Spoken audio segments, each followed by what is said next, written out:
A young boy named Alk was busy fishing by the lake one day when a strange man suddenly approached him and asked if he'd like to learn some magic. The offer sounded way too good to pass up, so from then on, Alk would spend the entire day training with Eldis to become a mage.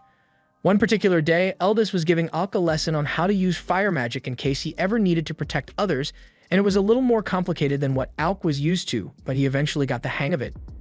He was a little disappointed that it took him a whole day to master fire magic, but Eldis reminds him that most people have to study for an entire month to accomplish what he just did in a single day, so he should be proud of himself.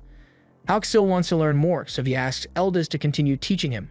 But he says they've done enough for today, so instead he suggests that they should just do some fishing until it's time for Alk to go home. Alk ends up agreeing to take a break, but he's not happy about it because he wants to learn magic as quickly as possible. Eldis chuckles and tells Alk that he has incredible talent for magics, so even if Eldis hadn't started training him, he's sure Alk would have become an exceptional mage on his own.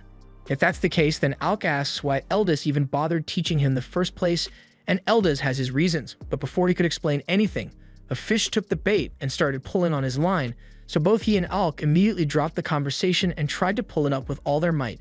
The next day, Alk's training continues, and this time, Eldis has brought a magic book for him to read, but to Alk, it's more confusing than the time they started adding letters to math, so it takes a while for him to understand. Over the next few months, Eldis takes his time explaining all the magical formulas to him, and little by little he comes to understand them. However, by spring the next year, when it was time for their usual training session, Eldis came bearing some bad news. He said he has to leave the capital soon, so he won't be able to train Alk anymore, but before he leaves, he wants to give his student a friendly warning. With his talent, Alk could easily become a court magician if he wanted to, but Eldis told him that if anyone ever offered him the job, he should turn it down immediately because it's not worth the trouble. He then turns to walk away, but before he leaves, Alk has one final question for him. So he asks why Eldis chose to teach him magic in the first place, and Eldis explains that he did it because Alk's mother did him a huge favor while she was still alive, so he wanted to repay that kindness by looking after her son. Several years later, Alk is now a student at the Royal Academy, and he has just found one of the school's old yearbooks, so he flips through it and finds the section about Eldis. Just as expected, Eldis was the top graduating student at the time, and he became a court magician shortly after, but for some reason he ended up getting banished from the kingdom, which is probably why he was forced to leave Alk back then. In that moment, Alk decides that the best thing he can do is become a court magician to change the opinion of the imperial court so he can repay Eldis' kindness, completely forgetting that that's exactly what Eldis told him not to do, and fast forward a little, we see Alk getting banished just like Eldis was. Alk had joined the hero party consisting of the crown prince, Regulus, a mage named Lini, and a knight named Ix, but while they were in the middle of a mission, Regulus tells him he's fired.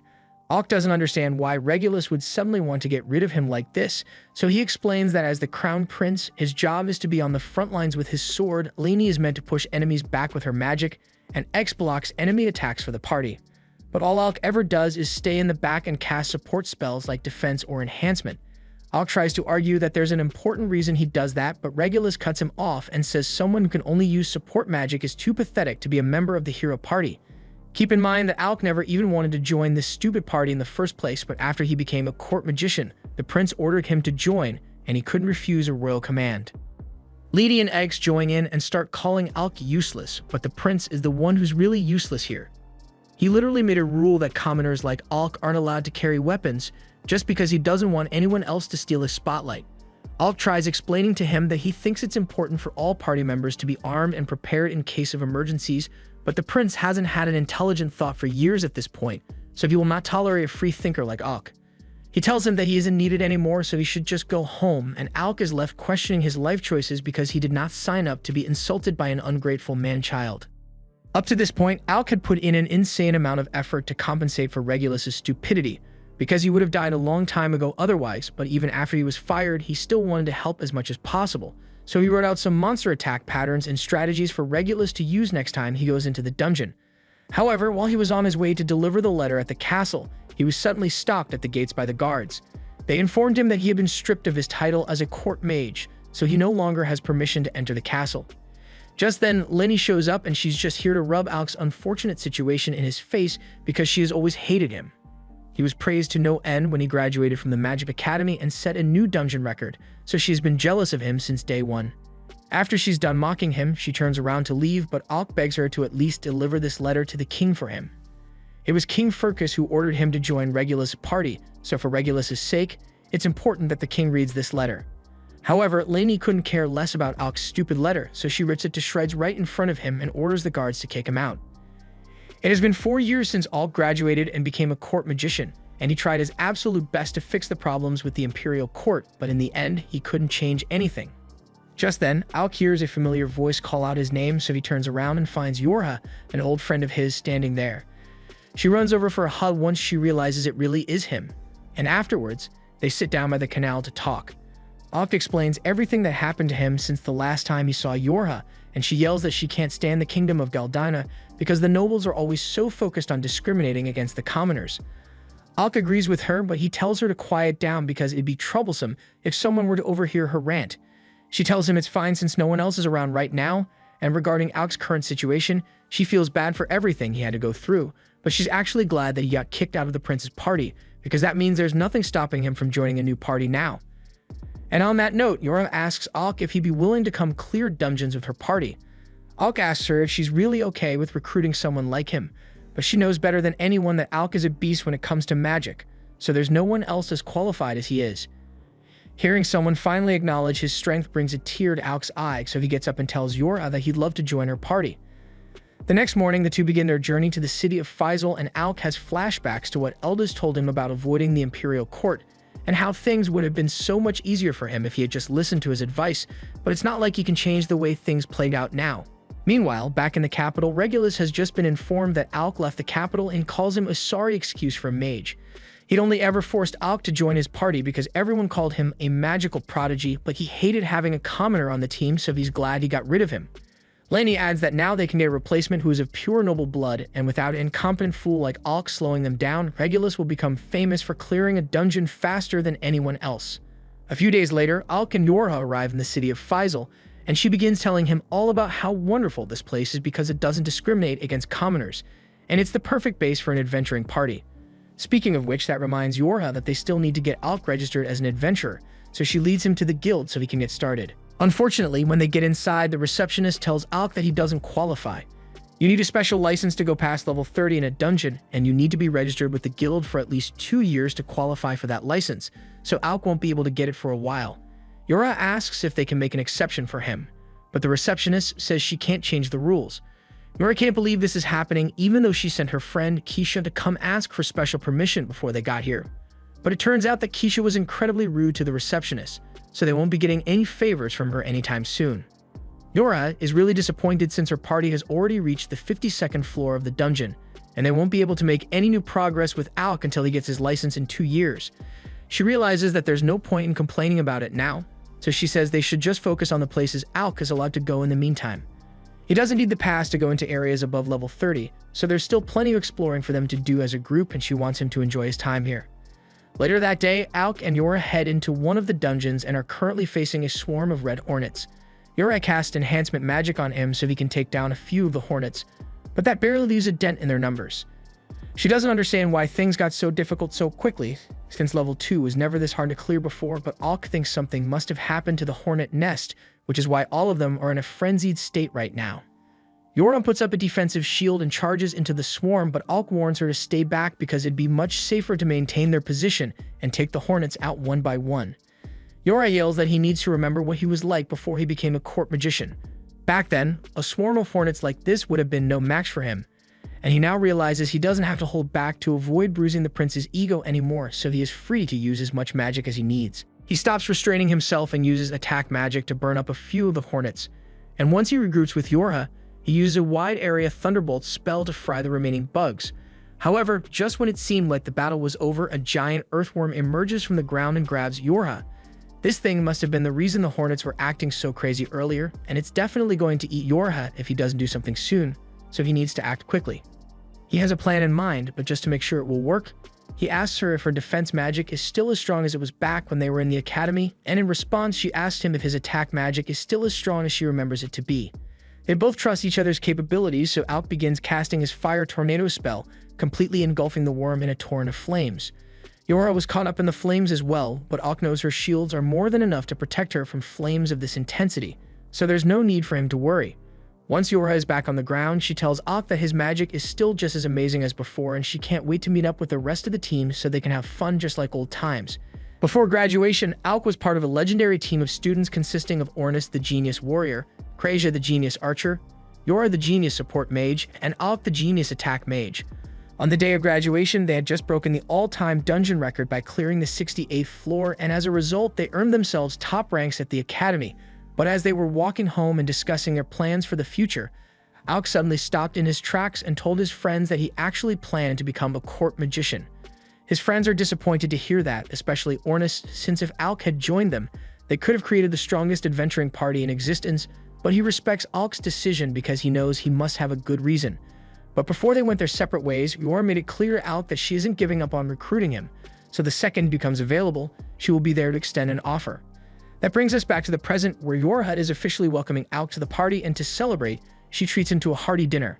However, she doesn't do so well with alcohol, so after one mug of beer, she becomes belligerent and can barely stay standing. It doesn't take long before she collapses on her seat and falls asleep, so Alk uses magic to cover her with his jacket so she won't catch a cold. Just then, a man suddenly appears behind him and says Alk is awfully considerate for an adventurer. Alk thinks it's just a random drunkard, so he decides to ignore the man and turns away, but this gets on the man's nerves, so he swings his bottle at Alk. The glass shatters on impact, but Alk had used a magic shield to protect himself, and he is about to retaliate, but all of a sudden, the man calls him by his name and tells him he lives up to the rumors. He then slides a dungeon pass onto the table for Alk and tells him he can think of it as an apology for testing him in such a crude manner. Alk was angry before, but now he's just confused because he has no idea who this man is, but all of a sudden, Yorha gets up from a drunken daze and asks Alk what the Guildmaster is doing here. Alk is shocked to find out that this man is really the Guildmaster, and the Guildmaster says he'd like to see what the former court magician can do in person, so he asks Alk to come down to the training center with him. A little while later, they all arrive at the assessment room and the Guildmaster officially introduces himself as Leviel Stans. Alk recalls hearing stories of how Leviel used to be part of an S-rank party, so he knows fighting him won't be an easy task, but he is still excited because he thinks this is the perfect chance to polish his skills before actually heading into a dungeon. As soon as the match begins, Alk launches a Thunderbolt at Leviel, but he rolls out of the way and launches a Water Slash at Alk in retaliation. Alk realizes that he won't be able to rely on long-range spells here, so he decides to get in close and beat Leviel in hand-to-hand combat. However, as he was approaching, Leviel had cast enhancement magic on his body, giving himself an insane speed and power boost.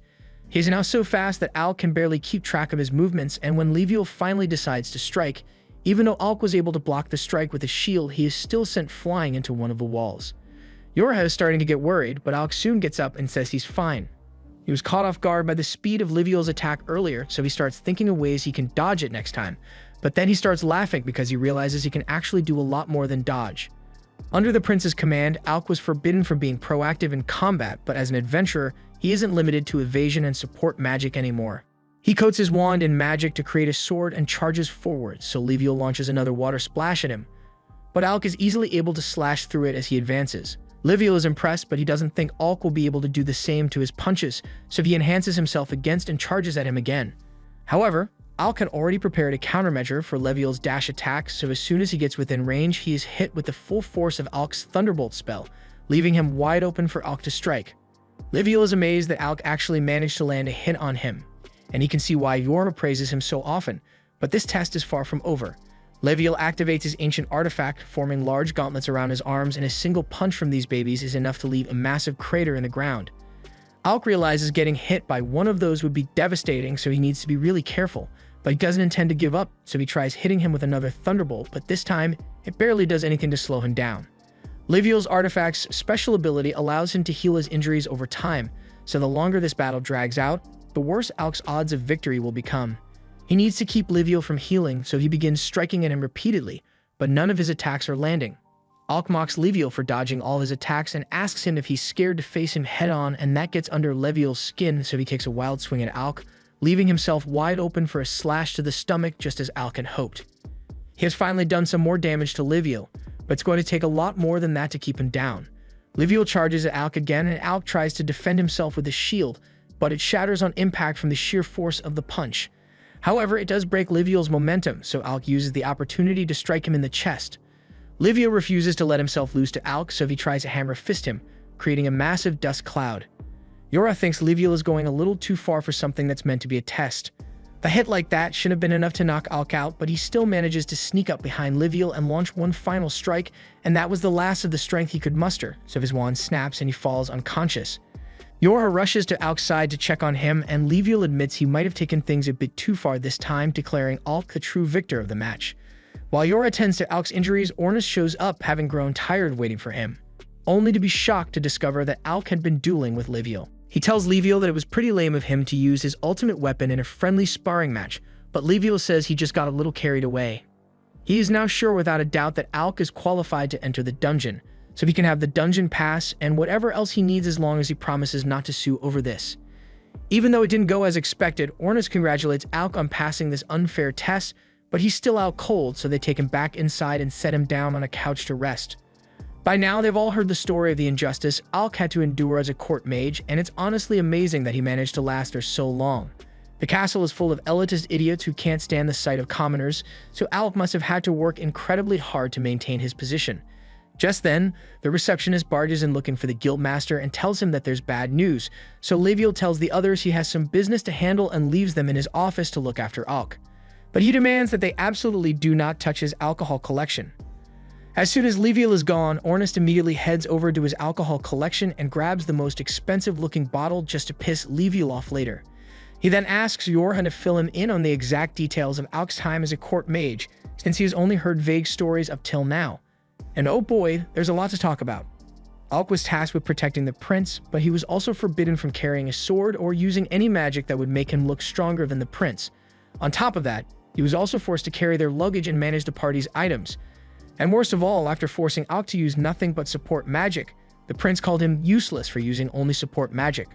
Ornus is a little confused by that last part because he thought Alk's specialty was attack magic, so Yorn explains that Alk went out of his way to learn support magic to appease the prince, even though he wasn't suited for it. After learning of everything that the prince put Alk through, Ornus is enraged beyond belief, and as soon as Alk wakes up, he suggests they should put the dungeon raid on hold and head over to the kingdom to beat up that damn prince who made Alk suffer so much. Alk tells Ornus to calm down because while he is upset about the way he was treated, he isn't angry enough to go maim the prince. However, Ornus is more than willing to do it on Alk's behalf if he wants. Alk puts his arm on Ornus' shoulder and tells him that he really doesn't have to worry about it, because as long as he gets to go on adventures with his friends, he doesn't care about anything else. Besides, he's sure karma's going to hit the prince hard now that no one's there to clean up his messes anymore. Hearing that gives Ornus a great idea, so he tells Alk they just need to become the world's greatest adventurers, and eventually, once news reaches the castle, the prince will definitely regret kicking Alk out. And when he starts begging for Alk to come back, he will have the opportunity to look him right in the eyes and reject him with as many insults as he feels like. Alk admits that he likes the sound of that, so he fist bumps Ornus, promising that they'll become the strongest party together. Meanwhile, in the other room, a member of an S-rank party is being bandaged up while she gives the guild master a breakdown of everything that happened on her mission. It was a complete failure, and the rest of her teammates are still stuck in the dungeon, so Krista asks Leviel to assemble a rescue team for them. Leviel calls an all-hands-on-deck meeting, but considering the short notice, the only people available right now are the ones who were already at the guild. He tells everyone that they will be forming a team to rescue the members of Krista's party, who are currently stuck on level 64 of the dungeon. All the adventurers exchange worried looks because they all know how dangerous that floor is, but while the meeting is going on, Alk is still sitting in the guild master's office by himself. Once Krejja arrives, she finds Alk all alone and asks him how he's been doing, but judging by all the injuries he currently has, he obviously isn't doing great. She asks him what he's doing here when they have a meeting to attend, but Alk says he didn't want to intrude since everyone at the meeting is an A-rank adventurer, and he still thinks of himself as an outsider compared to them. Krejja raises her hand and uses restoration magic to heal Alk, and after that, she tells him that he should know no one here would call him an outsider. While Alk was a court magician, he had subconsciously developed the trait of never standing out or speaking up because he risked offending the pretentious nobles. And even though he knows things are different here, it's not easy to break 4 years' worth of habits overnight. Krejja can tell that Alk is having a rough time, so she pats him on the head and says she's always here if he needs help, and that makes him feel a lot better. A few moments later, Ornus and Yora return, and Ornus tells Alk that they just got the perfect excuse to head into the dungeon. He explains the details to Alk and tells him that the place they'll be heading is called the Tank Killer. It was given that nickname because while inside, all forms of healing magic are completely useless, so you can only rely on potions for recovery. Alk is surprised that Krasia is okay with this mission since healing magic is one of her specialties, but she actually does hate the idea of going there. She just got forced into accepting it because Ornis kept insisting that it'd be a good starter mission for the team. Alk is a little worried that he may not be strong enough to be of any help, but Yora tells him he is the backbone of the operation. Their entire operation will be relying on Alk's magic, so they literally wouldn't be able to do it without him. The goal is to reach the party stuck on floor 64, and if they had to go down the normal way, they would never make it in time, but fortunately, they have this. The Guildmaster gave them a dungeon core, an item that allows you to skip boss battles up until the floor it was found on. This is the one that Krista brought back with her, so they should be able to use it to clear a path to the 64th floor fairly easily, but they do still need to be careful. The floor boss for level 64 is said to be an undead monster, so they will be relying on Alk's attack magic to take it out. To that end, they all tell Alk to conserve his energy as much as possible until they face off against the undead boss, but he asks if it's really okay for him to sit out most of the fighting, and Ornis tells him that this is the best way to do it since they can't risk Alk running out of energy during the big fight. The group teleports down to the 64th floor, and as soon as they arrive, they are confronted by a group of skeletons, so Ornis rushes ahead and begins taking them out with his spear. Yora tells Ornis to wait up because she needs to be nearby to cast defense magic on him, but with how things are going, he probably doesn't need it. Alk and Krasia slowly walk through the dungeon, and he mentions how surprised he was to find out that Ornis owns an artifact just like Leviel. Krasia explains that it's pretty much just a spear with sharpness and unbreaking 3 enchanted on it, but that's all someone like Ornis really needs. It's starting to get boring down here since Ornis is handling everything on his own, so Alk asks him if he needs a little help, but Ornis shuts him down and says he's got to take care of all the fodder on his own. Alk and Krasia keep walking, but all of a sudden he senses something trying to creep up on him, so Alk instinctively turns around and fires a lightning bolt at it. The others stop what they were doing and ask Alk what's wrong, so he explains that he felt like there was something behind him just now, and Ornis trusts his judgment. So he asks Alk if he can figure out what and where the thing is. Alk still can't see whatever it is, but his senses are saying it's right in front of him, so he creates a mana sword and strikes. His sword connects with its body, revealing the creature to be a Grim Reaper, and Ornis cheers for Alk because it looks like his senses are still as sharp as ever. The way Ornis said that makes Alk think he must have known about the Grim Reaper ahead of time, but in Ornis' defense, while he did know there were invisible monsters on this level, he didn't know how to deal with them, so he thought it would be a good idea to let Alk figure it out on his own to boost his confidence a little. Recognition and trust are 2 things that Alk never received while he worked as a court mage, so it makes him happy to know that his teammates have so much faith in him. But as he takes out the Grim Reaper, he yells that it still doesn't make what Ornis did right. Krasia and Yora also knew about the invisible enemies and didn't tell Alk about it, and they apologized for it, but it was all Ornis' idea in the first place, so Krasia tells Alk to take his anger out on him instead. Alk tells Ornis that they are going to have a long talk about this once they get home, but first, they need to complete their mission. So the party presses deeper into the dungeon. Further down the line, they end up running into a horde of skeletons that's even bigger than before, and Ornis gets excited because this is bound to be a decent challenge. Yora reminds him that they are here on rescue mission, so there's no need to overdo it, but there's nothing Ornis loves more than a good fight. He tells everyone to stand back so he can handle this by himself, but Alk refuses to let him go ahead on his own again, so he joins in on the fight while Yora casts enhancement magic on them. However, while they are both easily able to take out the skeletons they are facing, they forgot that Yora sucks at fighting and left her completely defenseless. Luckily, Krasia was there to save her, but Alk doesn't want to take another risk like that, so he tells everyone to get behind him so he can finish this. They all do as he says, and Alk begins casting a wide area Thunderbolt spell. Now that the coast is cleared, they can continue progressing through the dungeon, but before they move on, Ornis has a question for Alk. Sure, it has worked out well so far, but he is starting to wonder why Alk keeps spamming the lightning bolt spell so much. Back when they were in school together, Alk used to use all kinds of cool spells to fight, so he wants to know what brought on the change. Alk thinks back to all the times the prince recklessly charged into the dungeon without thinking, leaving Alk to clean up his messes, and at some point, Alk must have defaulted to using lightning bolt since it had the quickest activation time. Just then, they all hear a terrifying sound coming from deeper in the dungeon, and Yora is certain that it must be the floor boss. They need to get over there as soon as possible, so they all agree to let Ornis run ahead since he is the fastest among them all. Yora casts a speed boost on everyone here, and Ornis takes off running, so the rest follow from behind. No matter how many times Alk sees it, he's always impressed by just how fast Ornis really is, especially with Yora's magic boosting him. After a little while, they eventually catch up to Ornis, but to their surprise, he's just sitting on the edge of a cliff, watching something below. Alk looks down and sees a guy being chased by the floor boss, and he is begging Ornus to save him, but Ornus doesn't seem particularly interested in helping. Alk asks what's going on here, so Ornus explains that that guy is just really annoying. His name is Loki, and he is the support mage for the party that came here to rescue, but while most of the members of Rakroma are decent people, Loki has a shitty personality, so no one likes him. Loki yells at Ornus and tells him that if he dies here, he will make sure to haunt Ornus' dreams for the rest of his life, but Ornus seems like he'd be fine with that. All of a sudden, Loki trips and falls to the ground, so Alk says they should help since the monster is about to eat him. However, the others tell him that Loki isn't actually in any real danger since this is just how he usually fights. Just then, the monster steps on a magic circle embedded in the ground, and Loki gets a huge grin across his face. In the next moment, a pillar of fire shoots through the monster's abdomen, and Alk realizes that Loki must have set traps for the monster to fall into. The others confirm this, and as much as they don't like the guy, they can't deny the fact that he is a brilliant strategist on the battlefield.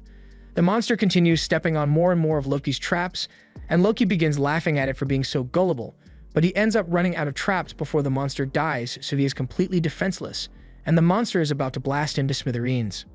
However, just before Loki could be hit, Alk and the others finally step in to save his ass, so Ornus drags him to safety while the rest stall the monster. The monster tries striking at Alk, Yora creates a shield to protect him, and immediately after that, the monster turns and starts heading straight for Ornus and Loki. It is specifically after Loki since it wants revenge for all the traps Loki set up, and Ornus isn't going to be able to outrun it on this terrain, so he turns around and runs underneath the monster before chucking Loki over to Krasia, so she can handle him instead. Yora asks Krasia to take Loki to the high ground so he will be safe, and in the meantime, now that Ornus doesn't have his hands full anymore, he is free to fight at full strength. He asks Yora to give him all the support magic she can manage, so she goes all out and casts every enhancement spell she knows.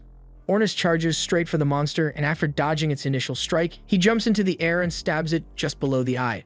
Unfortunately, that didn't do enough damage to stun it, so Ornus gets knocked off and is sent crashing to the ground. Yora runs over to check on him, and just as the monster is about to stomp on Ornus, she puts up a shield to protect him. However, her shield won't be able to hold out much longer under this weight, so she asks Alk to hurry up with his spell. From the cliff top, Loki looks down at the battle, and before, he was too scared to notice, but now that he is paying attention, he's surprised to see that Alk is actually back. Loki has heard a ton of great rumors about him, so he is excited to see what the legendary genius can do, and just as he says this, Alk begins forming several magic circles simultaneously. Loki is amazed since casting 3 to 5 spells at once already puts you in genius territory, but Alk over here just created 20 without breaking a sweat. The monster realizes Alk is charging up a finishing move, so it charges at him in an attempt to stop it, but Ornus doesn't let that happen. And once Alk is done, he unleashes a relentless torrent of thunderbolt spells to weaken the monster before finishing it off with a concentrated blast.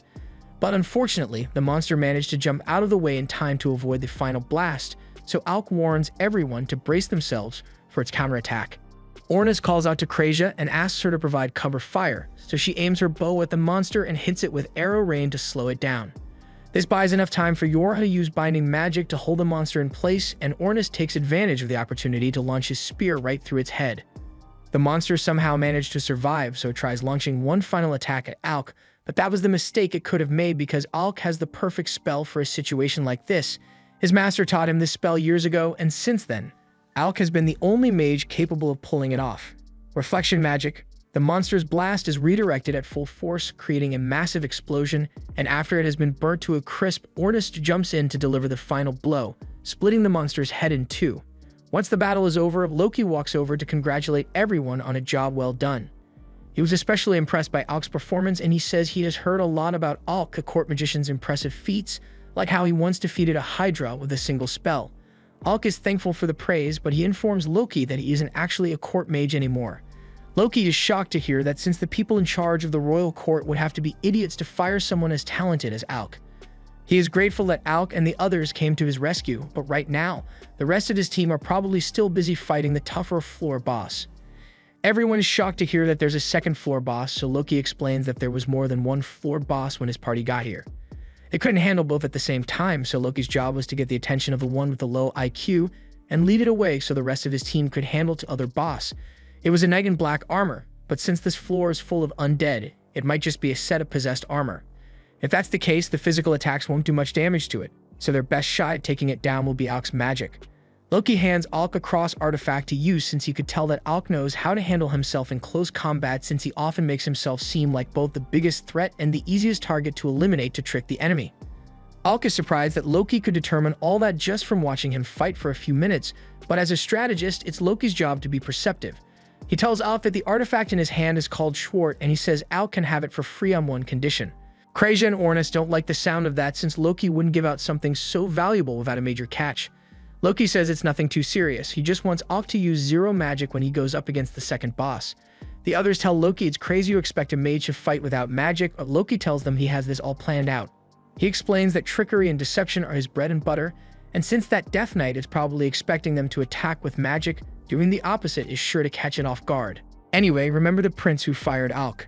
This is him now. He and the others are currently being chased through a dungeon by two caterpillar monsters, and the prince doesn't understand how this could have happened since he has never had trouble with these kinds of monsters before. He orders Lainey to use magic to take them out immediately, and she tries to do so, but for some reason her magic isn't working right now. The prince calls her useless and decides that he will just have to cut the monsters down on his own, but as he turns around and tries to slash one, his blade bounces off, and it was at this moment that he realized he might be washed. Lainey and the knight grab the prince off the floor after he got bodied and start running towards the exit. All the while, the prince tries to figure out what could have gone wrong. His swings used to be so much more powerful, and now that he thinks about it, he realizes that his drop in strength happened right around the time that he kicked Alk out of the team.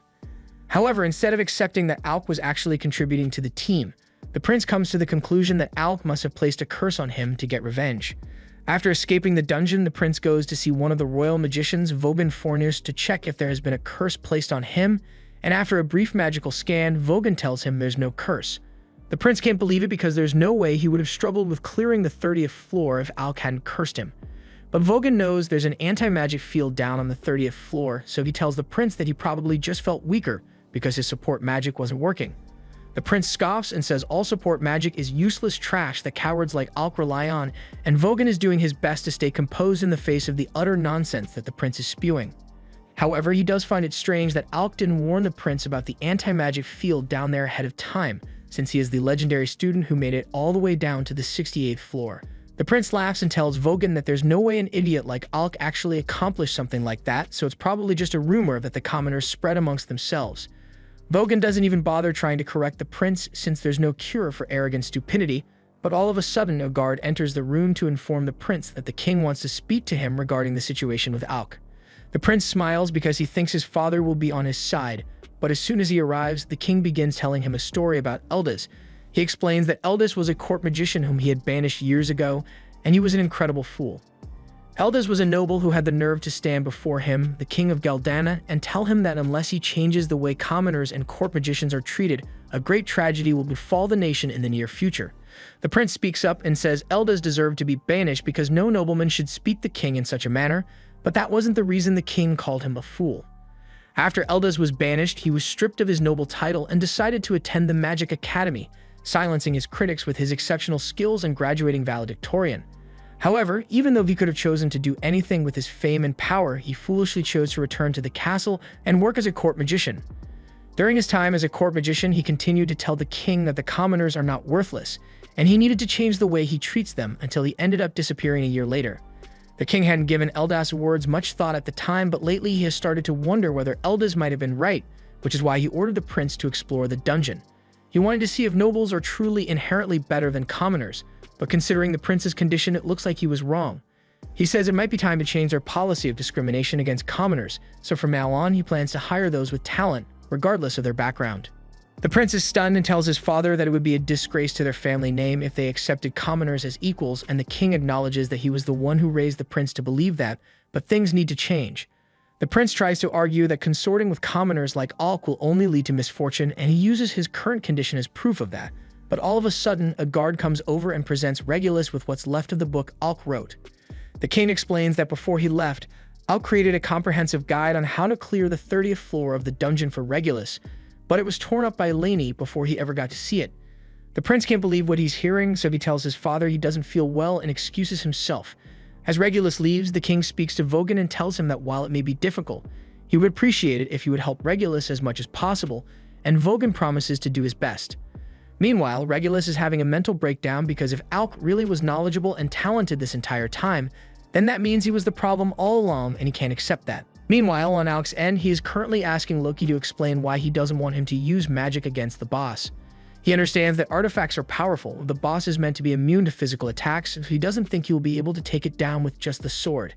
However, Loki says he never expected Alk to defeat it with the sword. He just wants him to pretend to be a melee fighter so the boss won't expect him to use magic.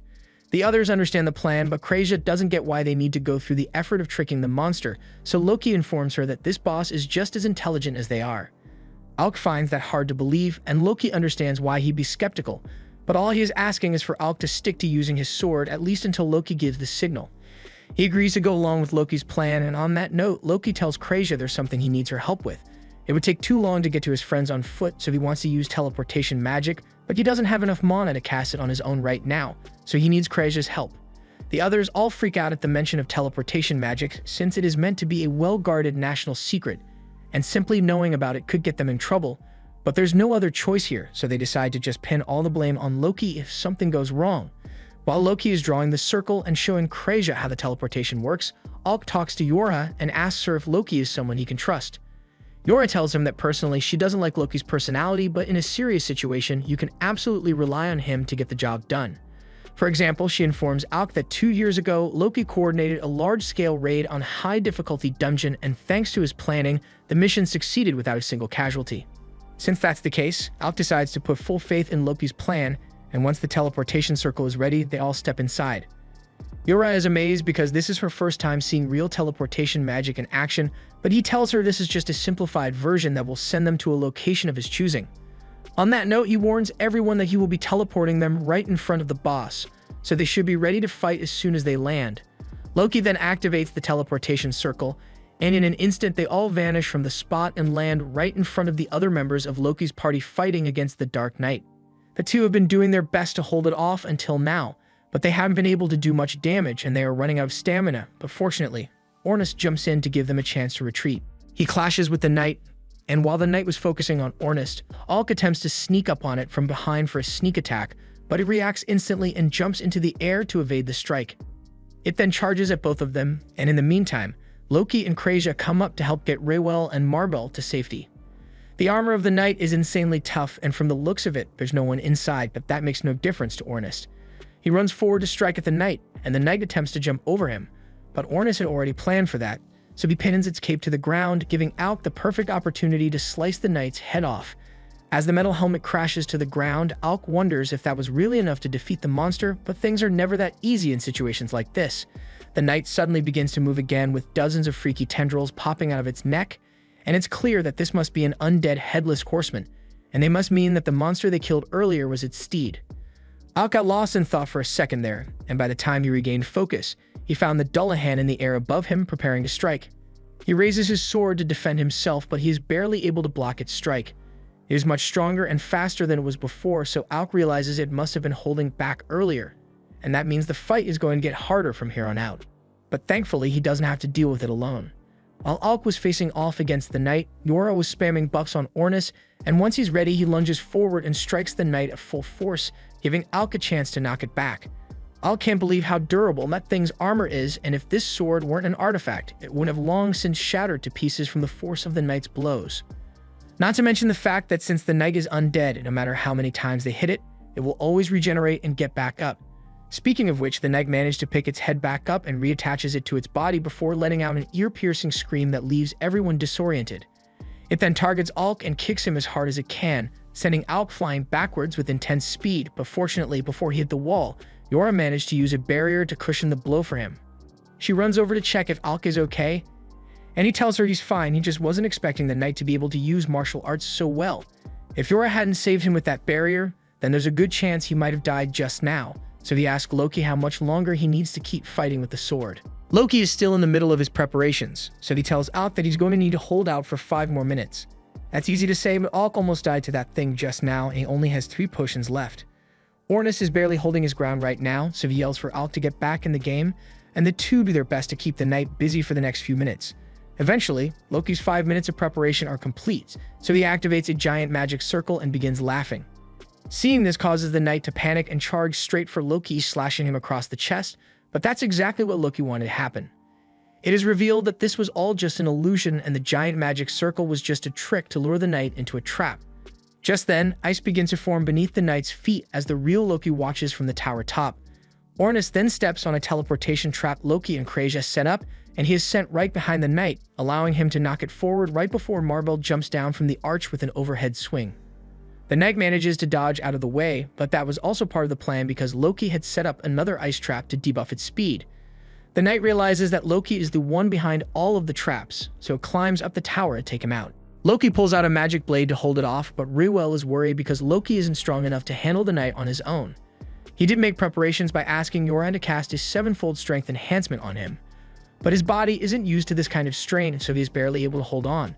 While Loki is keeping the knight busy, Yora casts a binding spell to trap it in place, but the knight still manages to land a hit on Loki, knocking him off the archway and sending him crashing to the ground. However, Loki shows no concern because everything has gone exactly how he thought it would, so on his way down, he tells Alk that the stage has been set and it's time for him to finish the job. Alk begins casting a large array of magic circles all around the knight, and Loki is impressed because this is even more than what he used against the other boss. However, after all the fighting Alk has already done, his body is starting to give out under the stress required to maintain such complex magic. He does his best to stay strong and gets back to his feet so he can cast the Thunderbolt acceleration spell, but while it does do a lot of damage, the knight is still able to move and it is starting to break free from the binding magic Yora used on it. She does her best to keep it under control, but at this rate, the knight is going to escape any minute, so she tells Alk to hurry up and finish it already. However, that's a lot easier said than done because Alk's body is on the verge of quitting on him. This is the second time today that he has had to use such a powerful spell, and the sudden drain of mana would have left anyone else in critical condition. Alk is no exception, but he has a lot to fight for now, so regardless of how much it hurts, he pushes through and completes the casting process for one of his ultimates. A lightning dragon is formed, and as soon as Alk releases it, it flies straight towards the knight, vaporizing it on contact and putting an end to the battle. Now that there's no more danger, Alk collapses to the floor from exhaustion, and he jokes to himself that having reliable teammates makes a huge difference when you're facing danger. Yora comes over and tells him it's more like they were relying on him this entire time since they couldn't have taken that thing down without him, and Ornist is just glad that Alk is back to his usual powerhouse self. On another note, he reminds Alk of the bet they made earlier, and Alk recalls that before the fight began, Ornist said that the first person to pass out would have to do a dare, and Alk technically passed out a moment ago, so he's on the hook. Though since it was after the fight was over, Ornist decides to be lenient with the dare and tells Alk that from now on, he's not allowed to keep secrets from them if something is bothering him. Whether it be Ornist, Yorha, or Krasia, he wants Alk to talk to at least one of them when he has a problem so they can help him out. Rywell comes over to thank Alk and the others for their help.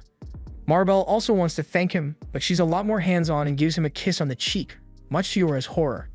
Marbell asks Alk if he'd like to raid dungeons with her sometimes, but Yora interjects and asserts that Alk is their party's magician, so she can't have him. The Rec Roma party owes Alk a lot, so as the leader, Rewell offers to write a recommendation for him. Alk is a little confused by the mention of a recommendation, so everyone explains to him that in order to be promoted to S rank, you need to have a recommendation from an S rank party and the guildmaster's approval. It should be hard to get the guildmaster on board, so Raoul says Alk can leave the rest to him. After that, Alk collects the knight's magic stone, and with this, the Rec Roma rescue mission is officially a flawless success. After returning to the guild, the receptionist congratulates Alk on the successful mission and tells him that he has become a hot topic in the guild as of late. She asks him if he managed to get some rest to recover after his big fight, and Alk says he's in perfect shape, so she hands him his reward, and he is about to go on his merry way. However, Leviel stops him before he could leave and tells Alk that he has a visitor from the kingdom of Galdana. Alk is surprised to hear that since he no longer has any business with the kingdom, but he decides to go meet with this visitor and finds Vogan waiting for him. Of all the people Alk had to deal with at the castle, Vogan was actually a chill guy, so he bows and says it's nice to see him again. However, before any pleasantries, Vogan asks if Alk was trying to get Prince Regulus killed, not warning him that he's too weak to handle dungeons on his own. Alk calmly responds by asking Vogan if he thinks Regulus would have listened to a word he said even if he did warn him, and Vogan realizes that Alk has a point. Still, he hates the fact that he got stuck with this crappy job after Alk was fired because it's a complete waste of his valuable time. Alk asks if that means Vogan was assigned as the replacement magician for Regulus' party, but Vogan says he can hardly call himself a magician anymore because he's more of a glorified babysitter. After Alk left, Regulus tried to challenge the 30th floor of the dungeon on his own, and he was severely injured in the process. Vogan hoped to lecture Regulus and help him learn a lesson from his failure, but instead, Regulus refused to accept responsibility and demanded that Vogan escort him here so he could confront Alk. Alk asks if that means Regulus is in the city right now, and Vogan confirms it, saying he's down in the underground training arena as they speak. Alk wasn't expecting to have to deal with Regulus again, but he thinks this is a good opportunity to settle the score for good. So even though he would be within his rights to ignore Regulus's existence altogether, he decides to head down there and confront him in person. As he and Vogan walk down the stairs, Vogan says that the only thing the prince is going for him is that he refuses to compromise on his pride. But that personally, he can't understand why the nobles insist on establishing themselves as superior to commoners because it looks like a massive waste of time to him. Alk reminds Vogan that he is also noble, but he has never really cared about titles because all he wants is to live his life the way he chooses. Once they arrive in the arena, they find Regulus standing in the middle, and to Alk's surprise, the first thing he says is that the king plans to change the way things are run in the kingdom, and while he personally doesn't agree, out of respect for his father, he will concede on that front. This gives Alk hope that maybe Regulus might have come to his senses after all, but he goes on to state that he still can't stand the idea of having to listen to nonsense from commoners like Alk. Alk tells Regulus that if he had listened to his advice, then he would have been in a much better situation than he is now, but Regulus refused to hear it. And Alk can tell that he's not getting through to him, so he decides to stop wasting his time. Regulus has lived all 15 years of his life being told that he is superior to commoners in every way, so he can't wrap his head around the idea that he might be the problem here. In a desperate attempt to prove that everything he has been told isn't a lie, he takes out his weapons and challenges Alk to a duel, and he wants Vogan to act as a witness to the battle. Regulus charges at Alk, forcing him to defend himself with his wand, but he is caught off guard by the fact that Regulus is using daggers instead of his regular long sword. A few years ago, when Regulus was first picking out his weapon, Alk had advised him to go with daggers instead of a long sword since his body was still too small to handle the weight effectively, but Regulus immediately dismissed his concerns without a second thought, but he is now following that advice. However, simply switching weapons didn't magically make him a better fighter, so Alk sidestepped one of his attacks, leaving Regulus to faceplant into the ground. He could tell that Vogan had something to do with arranging all this, so he asks what he said to the prince, but all Vogan told Regulus was that if he wanted to refute Alk's strength, then he would need to prove his claim by defeating him in battle. At the end of the day, it was Regulus' choice to come here and challenge Alk, and Regulus deserves a little credit here, because he didn't even consider pulling any dirty tricks. He just came here for a fair one-on-one. His daggers are artifacts, so they pack a decent punch, and when Regulus clashes with Alk head-on, he is actually able to break through his shield. But that's all that he could manage. Regulus did a lot of training with these daggers in preparation for this fight, and they made him realize that Alk's support magic was the only reason he ever made it so far in the dungeon. After Alk was fired, he kept trying to clear the 30th floor of the dungeon over and over, but he would always end up badly hurt afterwards, and he couldn't understand why. However, he eventually decided to read the recovered pages of the report Alk wrote, and it infuriated him that everything Alk wrote turned out to be true. So if he had used it from the start, he wouldn't have failed so much. Just from reading it, he could tell how talented Alk was, and that made it even harder to accept how he had treated him. So Regulus tells Alk to activate his artifact and face him. Alk asks Regulus if he's sure he still wants to fight even though he is aware of the power difference between them. And Regulus refuses to back down, but before they clash, Alk has one question. He wants to know if it's true that the king really wants to change the way the royal court is run, and Regulus confirms it, adding that his father was apparently testing the strength of the peasants, which is why he sent Regulus and Alk into the dungeon. If it was all a test, that explains why the king always treated him so kindly, and this news is the best thing Alk has heard all day, because it means those 4 years he spent as a court magician weren't wasted after all. Now, as for Regulus, he tells him to prepare himself because he won't be holding back. He pulls out his artifact to charge at him, and Regulus is quaking in his boots because he knows he's about to get the shit kicked out of him, but he still stands ready and awaits Alk's arrival. However, at the moment of impact, Alk changed trajectory and struck the ground instead of Regulus. Regulus demands to know why Alk chose to spare him, and he reminds Alk of all the times he insulted, ignored, and made fun of him for no reason. He built his entire identity around the idea that he was superior simply because he is a noble. But if that isn't true, then what is he supposed to do with himself now? He came here thinking that dying at Alk's hands would be a good way to at least preserve his honor, but even Alk is looking at him with nothing but pity, and he has no idea what he's supposed to do now. Alk usually doesn't like laughing at the misery of others, but he finds it funny how things turned out. He came here ready to fight Regulus, and he was sure Regulus would be yelling curses at him. but ended up asking for life advice instead, and the absurdity of the situation made Alk realize how silly this all is, so he isn't mad anymore. After realizing that Alk isn't angry at him, Regulus apologizes and says he is sorry for how he treated him before, and Alk is genuinely surprised since he didn't think Regulus had it in him to man up and accept his mistake. He understands that Regulus only acted that way because that's how he was raised, and while it doesn't make it right, since he's willing to change, Alk decides to look past it and extends a hand to Regulus. Regulus reaches out to grab Alk's hand, but then he pulls back at the last second because he's still a little embarrassed about this whole thing and he wants to maintain some of his pride. He goes on to pull out the court magician cloak that belonged to Alk and apologizes for taking it from him that day. He says Alk can have it back if he wants, and he also has a letter from the king stating that there's an open seat waiting for him at the royal court should he ever decide to return. Alk asks if the king is trying to order him to return, but Vogan tells him that this is explicitly a request and he is free to refuse if he wishes. In that case, Alk says he doesn't need the cloak or the letter because he's perfectly happy with his party and he has no intention of ever leaving them again. Regulus accepts Alk's decision, but he still wants him to have the cloak since it rightfully belongs to him. He then tells Vogan it's time for them to go because he has nothing more to say to Alk, but as he is walking away, he has a faint smile on his face, and it seems like both Alk and Regulus have gained some closure from this encounter. The next morning, Alk meets up with his friends and asks them if they have any free time today. Yora, Krasia, and Ornis all say they are free, so they ask what he had in mind. Alk says he was hoping to have them show him around Faisal since he still isn't used to things here. But while they would usually all be happy to help him out, Ornis and Krasia recognize this as a golden opportunity to give Yorha some alone time with Alk, so they both make up fake excuses to get out of it and tell Alk he's going to have to go with just Yorha. Alk doesn't notice anything strange about the others suddenly backing out, and Yorha just laughs it off, but she knows those two just gave her an easy layup. However, she almost immediately fumbles it by asking Alk if he wants to reschedule the date, but he says he's fine with it just being the two of them. Yorha gets excited when she hears him say that, so she gets up and promises to show him everything there is to see in Faisal. Later that day, Alk and Yorha are walking through town, and she explains to him that since Faisal is an adventurous city, things like weapons, armor, and all kinds of other items are sold here regularly. But she also warns him to be careful about what he buys because shady merchants will often try to scam you with worthless junk. It's good advice, but Yorha says this while she's literally fallen for a merchant's scam, so Alk isn't sure she really understands what shady looks like.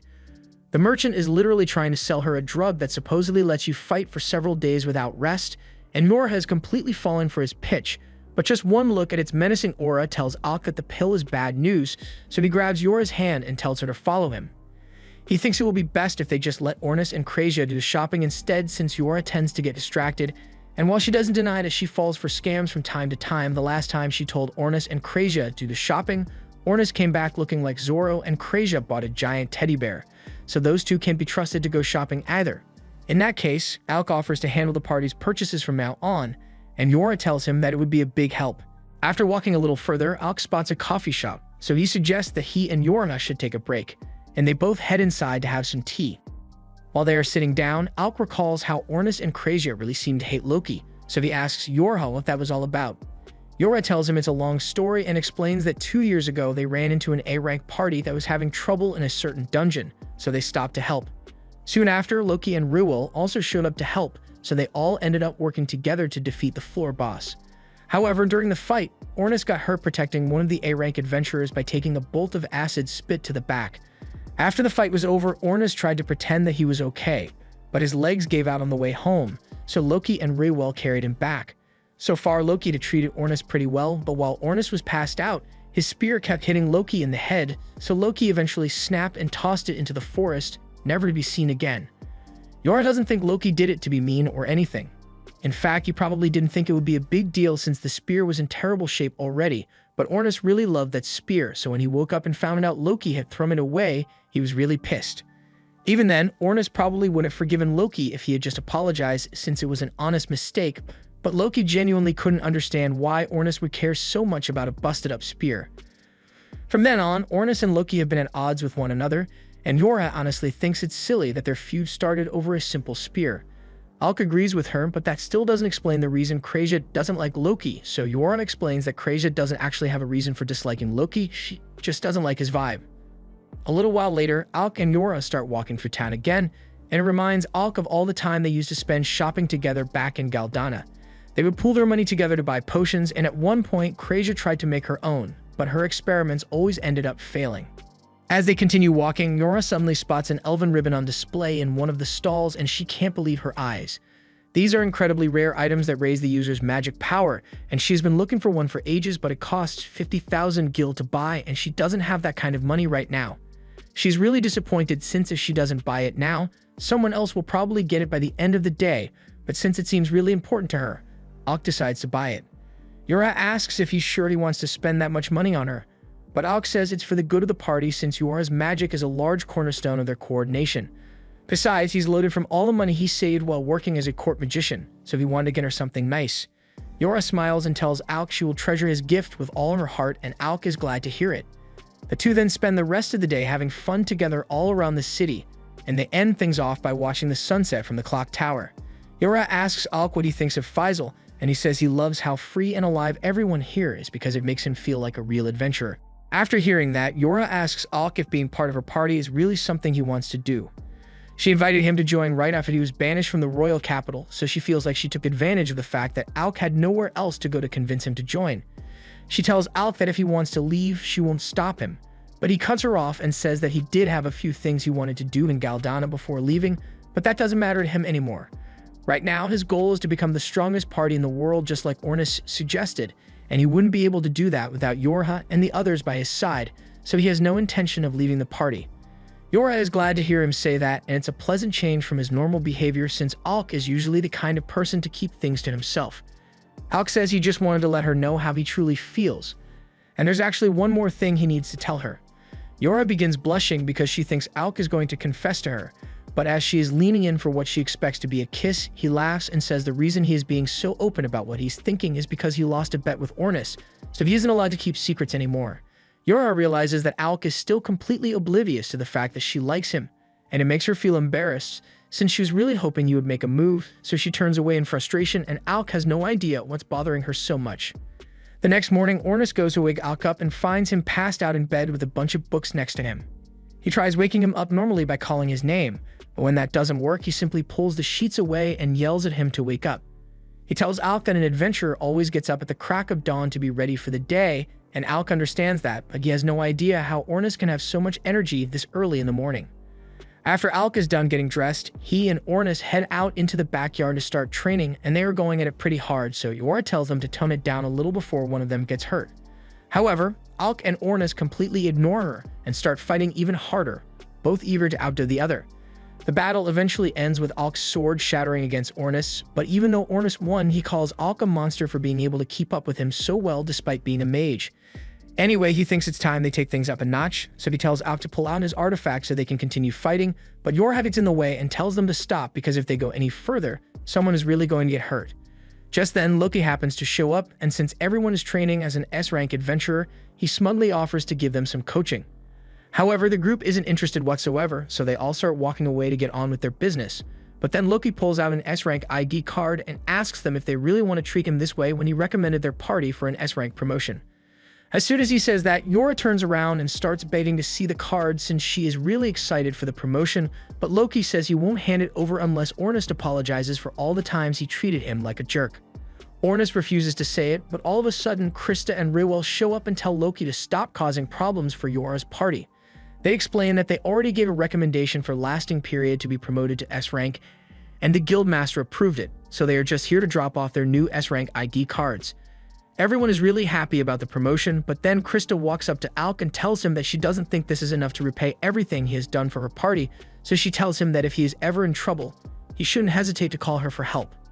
Alk appreciates the offer, so he says he will keep it in mind, and in celebration of the fact that lasting period is now S-rank, Loki suggests they should all head out to grab some lunch, so they all head over to the tavern and have a hearty meal, at Loki's expense of course. Alk is still having a hard time believing that he is really part of an S-rank party, but Ornis sees the expression on his face and tells him he had better not be thinking he doesn't belong here. He tells him that this is just the start of their legend, so if he lets himself get hung up on dumb insecurities, Ornis is going to beat the crap out of him. Alk says he understands, so Yora proposes a toast in celebration of their promotion to S-rank, and they order a barrel of the tavern's most expensive alcohol, much to the chagrin of Loki's wallet.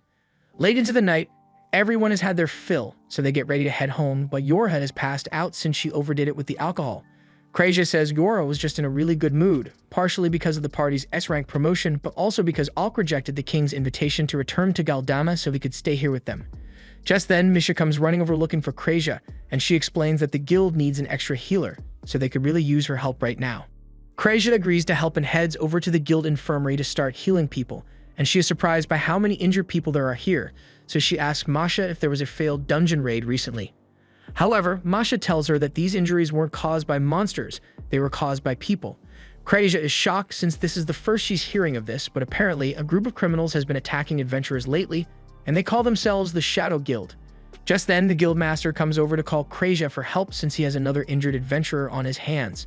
The girl is in really bad shape, but the infirmary was full, so Liviel had to bring her up to his room. Her name is Olivia, and she was all alone when she was attacked by the Shadow Guild, so her condition is critical, but as long as Krejia is here to treat her, Liviel is sure she will be okay. Krejia begins inspecting all of Olivia's wounds, but just as she's about to begin healing her, Olivia wakes up and grabs Krejia's hand.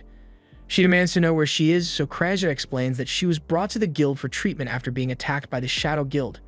Krejia then asks if Olivia remembers any useful information about the Shadow Guild, and just then, Olivia begins raging because she remembers how she was betrayed. She swears to get payback for what he did to her, so she asks Krejia to heal her as soon as possible so she can go out and fight. But Krejia flatly refuses because if Olivia goes out and starts fighting right after being healed, it will just make her condition worse. She gets annoyed and starts trying to convince Krejia to heal her by using force, but just like Krejia warned, moving around so much in her current condition makes her pass out, so Krejia begins the healing process again. Olivia is from the Nameless Party and she is one of the best swordswomen in Faisal, but that begs the question, who would be strong enough to do this kind of damage to her? By the next morning, Krejia is done healing Olivia and she is so tired that she falls asleep at the bedside. Meanwhile, elsewhere in the city, Alk was at the library reading up on the arcane dungeon when he was suddenly approached by a boy named Leorg. He says he is a member of the S-rank party Nameless, and he asks Alk if he would be willing to join him on a labyrinth raid. Later on, Krejia heads up to Olivia's room to check on her, but she finds Olivia training with a sword even though she should be resting, and Liviel is just sitting there while she does it. Krejia asks why he didn't stop her, but he says Olivia refuses to listen to anything he says, so there was nothing he could do.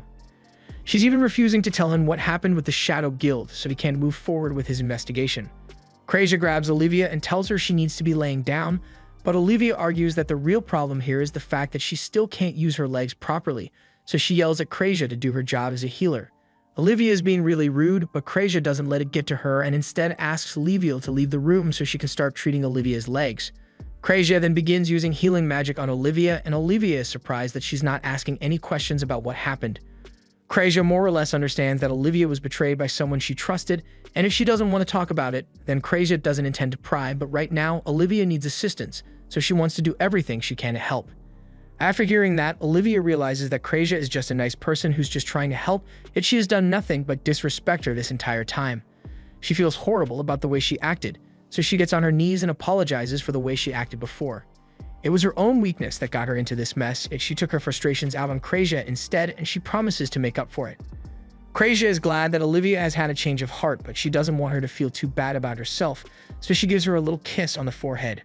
Olivia freaks out and asks Krejia why she did that, but she says it's just something her mother used to do to calm her down whenever she was upset, so she thought it would help. Hearing Krejia say that reminds Olivia of her own mother, and Krejia notices that she seems to be deep in thought, but when she asks about it, Olivia changes the subject and asks if she can get something to drink. Krejia is more than happy to help and makes Olivia a cup of tea, but before she could pour herself one as well, Olivia says she has another favor to ask. She says she just realized that she hasn't eaten anything since yesterday, so she's feeling a little hungry. Krejia understands, so she offers to go get some snacks, but as soon as Krejia left the room, Olivia reaches over and drops something in Krejia's cup. Meanwhile, back at home, Alk meets up with Yorha and Ornis to tell them about the meeting he had with Lorg and his proposal for a dungeon raid. Ornis has heard of Lorg before, and he's sure Alk must have been thrown off by the way Lorg looks, but the truth is that guy is older than all of them combined. Alk can't believe it. So Yorha explains that Lorg is an elf, and he just enjoys acting all cutesy for some reason, even though he's at least 100 years old. As for the dungeon raid Lord mentioned, Ornis is kind of intrigued, so he asks Alk if he has any details on it. Alk explains that Lorg said the raid would take place on the 72nd floor of the dungeon, and the plan is to go in and clear it as soon as possible. He even offers to let Alk keep the dungeon core once it's all over, but Alk couldn't believe Lord was willing to let Alk's party swoop in and clear the final floor of the dungeon when Nameless has been working on clearing it for months. Lord could see that Alk was skeptical, so he explained that he and the rest of his party actually have some business to handle with the Shadow Guild since they hurt one of his teammates and he needs to retaliate. But while he's doing that, he won't be able to clear the dungeon, so he was hoping Alk and his party would handle it for him. Yora thinks it's a good deal for them, but Warner starts yelling and says it's way too fishy. The Nameless party giving up the right to clear the dungeon is one thing, but them also planning to take down the Shadow Guild sounds too good to be true. Alk agrees that it seems suspicious, but Yorha, on the other hand, doesn't think Lorg is the kind of person to set them up. Sure, he's a little weird, but he's the one who keeps his party functioning, so she doubts he'd do something if Sinister is trying to trick them. Either way, standing around here isn't going to get them any answers, so Ornis grabs the core and tells the others that the rude girl Krazia was healing yesterday was apparently from Nameless, so if they want to confirm Lorg's story, they should just ask her. The others agreed, so they all start heading towards the guild, but before they could head inside, Misha comes running out in a panic and bumps into them. They ask her if something is wrong, and Misha informs them that something terrible has happened to Krazia, which is why she was in such a rush to get help. The group walks inside and finds Krazia leaning against the wall, barely able to stand, so they rush over to her side to check on her. Krazia tells them she's mostly fine, but she got drugged earlier, and by the time she woke up, Olivia was gone. It doesn't take a genius to figure out that Olivia was the one who drugged Krazia, but Krazia is still really concerned because she thinks Olivia might have gone back into the labyrinth in an attempt to get revenge. Ornest asks her why they should care if Olivia wants to risk her life getting revenge, so Krazia explains that Olivia's injuries aren't fully healed yet, so she's in no condition to fight. Ornest understands that, but he still doesn't get why they should be worried since at the end of the day, it was Olivia's decision to make, and she happens to be the strongest swordswoman in the kingdom, so he doubts the Shadow Guild could actually defeat her. Ornest may be right about Olivia being strong, but Krazia remembers her mentioning something about a traitor, so she doesn't think it was the Shadow Guild alone that defeated her. There must be someone else waiting for her down in the dungeon, someone who was strong enough to leave the nation's strongest swordswoman in critical condition, and Krazia is not going to stand by and let her get herself killed even if it's none of her business. She says she'll go alone if the others are unwilling to help, but as she walks out the front door, she realizes the others are following her. They say they can't just leave Krazia to face the danger of the dungeon alone, so if she wants to save Olivia so badly, then they are coming with her. They all head down to the labyrinth dungeon entrance together, but Ornus really isn't looking forward to having to deal with the labyrinth. Alk asks why, so Yoran explains that there are tons of teleportation traps scattered all throughout the dungeon, so it's difficult to navigate, and Marbell adds that it's common for groups to get separated in there, so everyone needs to be extra careful.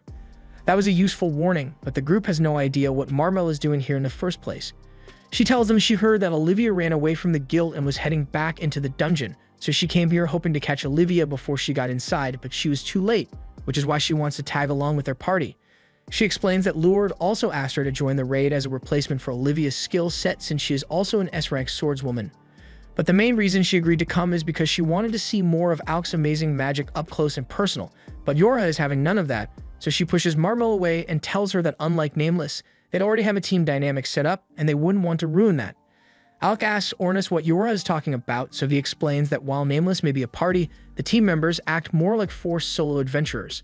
Lord managed to convince them all to come together, but for the most part, they prefer adventuring alone, and when they aren't dungeon diving, they couldn't care less about each other. Olivia, for instance, absolutely hates having other people involved in her business, which is why she refuses to accept help from anyone, and she can come off as rude at times, but Marbell knows she's a good person deep down. Marbell always used to hang around Olivia whenever she was training, and at first Olivia tried to get rid of her by saying she prefers to be alone and explaining that the only reason she joined Nameless was because she needed a party in order to clear dungeons, but hearing that only made Marbell more determined, and since Olivia didn't have any attachment to her current team, Marbell asked her if she'd like to raid a dungeon together, and Olivia agreed. So from then on, they became good friends.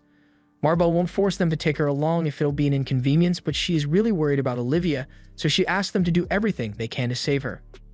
Before the group heads in, Ornus throws a wristband over to Alk and tells him to put it on because it's their secret weapon for the dungeon. Alk has no idea what the band does, but he takes Ornus' word for it, and they all head inside together. But before they go too deep, Krazia intends to set up a teleportation circle of her own, so if anyone accidentally falls into a teleportation trap, they can easily teleport back to this spot. Ornus is impressed that Krazia actually thought things through so well, so he starts patting her on the head, but Krazia doesn't like being treated like a child, especially not by Ornus, so she stops what she's doing and dropkicks him with so much force that he is sent flying. Unfortunately, he happens to fly right into a teleportation trap, and when Alk goes to try and save Ornis, he also steps on a teleportation trap, so both he and Ornis are sent to a random location in the dungeon, and it's kind of Krasia's fault. On Alk's end, he has no idea where he is, but there are dozens of monsters around him, so he's going to have to fight his way out of this alone. As the monsters charge at him, he casts Thunderbolt over and over to take them out before they get too close. However, one manages to sneak up behind him, but before it could attack, it gets mowed down by one of Krasia's arrows. Alk is relieved to see Krasia again, but he wonders how she managed to find him so quickly, so she explains that it's because of the wristband he's wearing. It's called a Mobius ring, and when two people are wearing a matching pair, it prevents them from being separated from one another. That means no matter how many times Alk gets teleported, the ring will automatically send Krasia to the same location as him, so there's no risk of getting separated. Yorha and Ornis have the other pair, so they should be able to handle themselves wherever they are. However, over on Ornis and Yorha's end, they don't seem to be doing so well since they are being chased by dozens of monsters. Ornis may be able to handle this on his own, but Yorha has no fighting capability, so she creates an earth pillar to prevent the monsters from getting to her, and Ornis jumps down to deal with the monsters. She also gives him a light stamina and speed buff so he doesn't exhaust himself too much from the fight, and with the boost, Ornis is able to dart right past all the weaker monsters and slice the head off the big one instantly. All the smaller monsters get scared and run away after seeing him do that, and Ornis is a little disappointed since he was hoping to use them to warm up. Yorha comes down and tells Ornis he did an amazing job handling those monsters and he is loving all the praise, but as they are walking, they end up coming across the remains of the floor boss. Yorha can't believe what she's looking at because it looks like someone defeated the boss with a single sword strike, and she can't think of anyone strong enough to pull that off, but Ornis knows there's only one person capable of something like this, and it's Melidial, the Blade Master. Meanwhile, elsewhere in the dungeon, the leader of the Shadow Guild is telling Meli how impressive he is because not only was he able to defeat the floor boss instantly, he also mopped the floor with that S-rank swordswoman Olivia of Nameless. Meli says the only reason he was able to beat Olivia so easily is because he knows her, and he knows how she fights. The Shadow Guild leader says that explains why she was so shocked when she saw him, but if Meli really does know an S-rank swordswoman from the guild, then it makes no sense for him to be working with the Shadow Guild since he could have worked with Olivia instead, but Meli simply says his objective happen align with those of the Shadow Guild right now, but his wish is different from theirs. He doesn't know what the Shadow Guild hopes to achieve, but he wants to grow as strong as possible, and to do that he needs as much experience as he can get. Just then, a group of the Shadow Guild members shows up and they tell their leaders that they spotted some intruders on the 72nd floor, so he orders his men to go kill them immediately. At the same time, Alk and Krasia happen to find Olivia curled up on a corner with new wounds, and when she sees Krasia, she casually asks her to heal her wounds so she can continue moving, but Krasia flatly refuses because she knows the second she does that, Olivia is just going to run off again. Olivia is annoyed that Krasia won't heal her, but she doesn't intend to let that stop her, so she gets back on her feet to continue moving despite her injuries. However, Alk and Krasia block her path, and Krasia says she won't let her leave until she tells them why she's doing all this. She asks if it has something to do with the Shadow Guild, but Olivia scoffs and says there's no way she would ever lose to the likes of the Shadow Guild. The person she's after is her former teacher, and she wants to kill him because he's the one who let her mother die. She then steps onto a teleportation track to get away from Alk and Krasia, but they notice what she's trying to do and manage to get to the circle before it activates, sending all three of them right into the heart of a monster den. They are completely surrounded, so Alk rushes out to start taking down a few of the monsters, but there are too many for him to handle alone, so Krasia decides to heal Olivia so she can fight. She tells Olivia she can create a teleportation circle to get them out of here, but it's going to take some time, so she needs Olivia and Alk to stall the monsters. That's all Olivia needed to hear, so she runs out to join Alk in the fight. But while Alk is a good swordsman, he still has areas where he falls short, and in this case, he can't seem to reach the weak spot of the monsters, so he has to fall back. Olivia, on the other hand, doesn't seem to be having any trouble slicing the monsters' heads clean off their bodies, and when she realizes how much Alk is struggling, she tells him he needs to practice more often because an S-rank swordsman like him should be struggling this much against monsters like this. Krasia eventually finishes setting up her teleportation circle, so she tells Alk and Olivia it's time for them to leave. But when she tries to activate the circle, it suddenly collapses, leading her to realize that this section of the dungeon must have an anti-magic barrier in place, so they won't be able to use any spells until they get rid of the Magic Eater. Even more monsters began to approach, so Olivia asks our boy if he thinks he can do better than last time, and Alk says he will try his best. The two then begin their attack, and as Alk watches Olivia slice through the bodies of the monsters, he can tell that she is very quiet and efficient with her strikes, and it's no wonder that they call her the best swordswoman in the city. He doesn't want to have her underestimate his sword skills, so he kicks things up a notch and slices one of the monsters in half, and his display of power somewhat impressed Olivia, so she tells him he's not bad, but he still has a long way to go if he plans to master his blade. She tells him he needs to stop relying so much on overpowering his enemies and try to outpace them instead, and Alk really appreciates the advice, but it doesn't change the fact that they are still surrounded because no matter how many monsters they take down, more keep popping up. They aren't going to make any progress like this, so Olivia asks Krejia if she has figured out the location of the magic eater that's generating the anti-magic field, and Krejia believes it is back over there, but there's no way they'd be able to make it back there with so many monsters around in the way. However, Olivia doesn't think twice about it and rushes in despite the risks. While she's doing that, Alk draws the attention of the rest of the monsters to buy Olivia some time, but she's going to have to hurry up because he can't hold out for long. Krejia warns Alk that there are monsters coming from above as well, and as he looks up, he sees a vulture monster trying to swoop down on him, so he blocks its talons with his sword. The force from the vulture is so intense that it nearly causes the ground to give out beneath Alk's feet, but he is able to hold his ground and push it back. However, the vulture keeps coming back for more, and he still has to deal with the rest of the monsters here, so he is on the verge of being overwhelmed. Fortunately, he is able to trick the vulture into taking out one of the big cyclopses, so that's one less monster he has to deal with, but the vulture is still going to be a big problem for him. Meanwhile, Olivia is still making her way over to the magic eater, and it turns out to be this skeleton monster, so when she closes in on it, she stabs it through the chest and destroys its belt, so the anti-magic field should be gone now.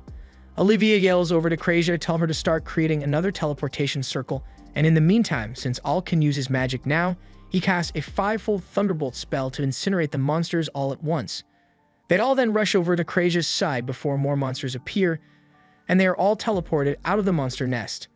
Now that they are safe, Olivia asks Alk why he didn't tell her that he was a mage instead of a swordsman, because now she feels silly for criticizing his sword skills earlier, but Alk tells her that her advice was actually really helpful, and he plans to work on his sword training once they get back to town. But for now, all that matters is that everyone is safe. Just then, Krejia interrupts and tells him that while Olivia may look like she's in decent shape right now, healing magic isn't perfect, and if she continues fighting like this, it won't be long before her wounds open back up, and she's left in debilitating condition again. Krejia recalls Olivia mentioning that a traitor killed her mother, and she asks if she'd be willing to share more details on the matter, so she opens up and tells them the incident happened when she was still a child. After her adventurer mother died, she was left all alone in the world, but that's when Millie took her in. He began training her to use a sword, and day by day, Olivia's skill grew. She still grieved the loss of her mother, but Millie was like a father to her, so she would always go to him for comfort. However, that all changed on the day he told her the truth. They were raiding the dungeon together, and Olivia had just finished showing off her new skills to him. And he told her she had become incredibly strong, but in the next moment, he cut her down with no explanation. Then, as she lay dying on the floor, he leaned in close and told her that he was the one who killed her mother, and when Olivia looked into it, she found out that Millie actually used to be a part of her mother's party, so it's possible that he really did kill her. The fact that Olivia spent most of her life looking up to the man who took her mother's life was too much for her to bear, so she's been trying to get revenge on him ever since, but he practically disappeared off the face of the earth. The scars on her back have served as a reminder of Millie's betrayal, keeping her driven to achieve her revenge, but aside from that, she's got nothing left. Alk understands how she feels because after getting fired from the royal court, he felt like he had nothing left to live for.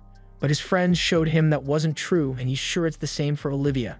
Olivia tells him she doesn't have any friends, but Alk tells her both Lorg and Marbel seemed really concerned about her well-being, and she knows those two really wanted help, but she couldn't let them get involved because as much as she wants to get her revenge, she is also well aware of how terrifying Millie's swordsmanship can be. But since that's the case, Alk and Krejia offer to help her exact her vengeance instead.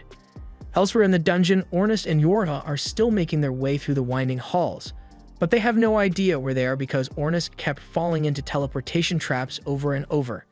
Yorha is still a bit concerned about the fact that Millie was able to defeat a floor boss in a single swing, and from what Ornus knows about him, he has probably made his way down to the last floor by now, and he wouldn't be surprised if Olivia is already on her way down there to confront him. Just then, Ornus hears the sound of people approaching, so he grabs Yorha and tells her to stay quiet for a bit. A moment later, the members of the Shadow Guild come out, and one of them seems to be munching on some dungeon cores he stole from a group of adventurers earlier today. Ornus and Yorha confront them, and the Shadow Guild members are shocked to see them here since they were told that the intruders were adventurers from the Nameless Party. But it doesn't really matter because it's their job to take down any adventurers they find.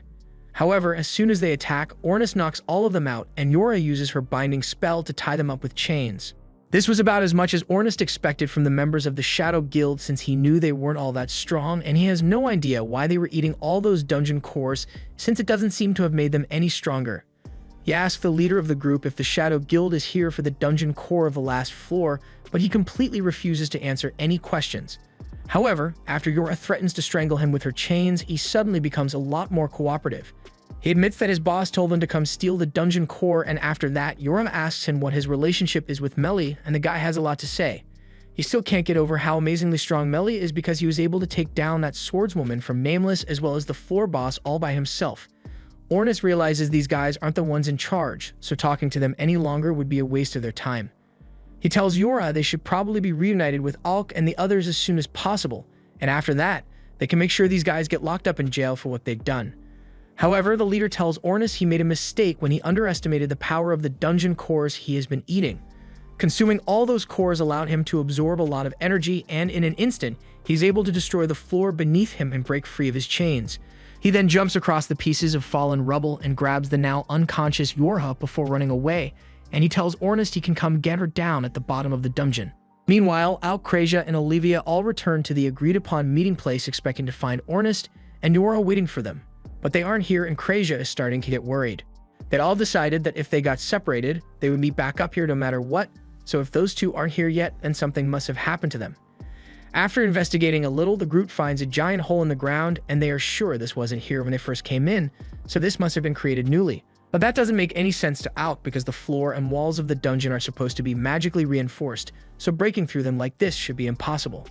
Olivia heads down into the hole and finds Yoran's hat stuck on one of the ledges, so she throws it up to Alk, and he is now certain that something terrible has happened. Meanwhile, at the bottom of the dungeon, the Shadow Guild members has just brought Yorha back to his boss, and he explains that this girl is the redhead support mage that they've been after.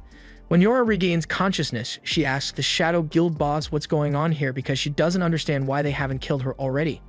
Gloria says he has his reasons for leaving her alive, but he's not the type to start monologuing out of nowhere, so she's just going to have to remain clueless. Just then, Melly tells Gloria to stop messing with Yorha and focus on the plan because they don't have time to waste on his games.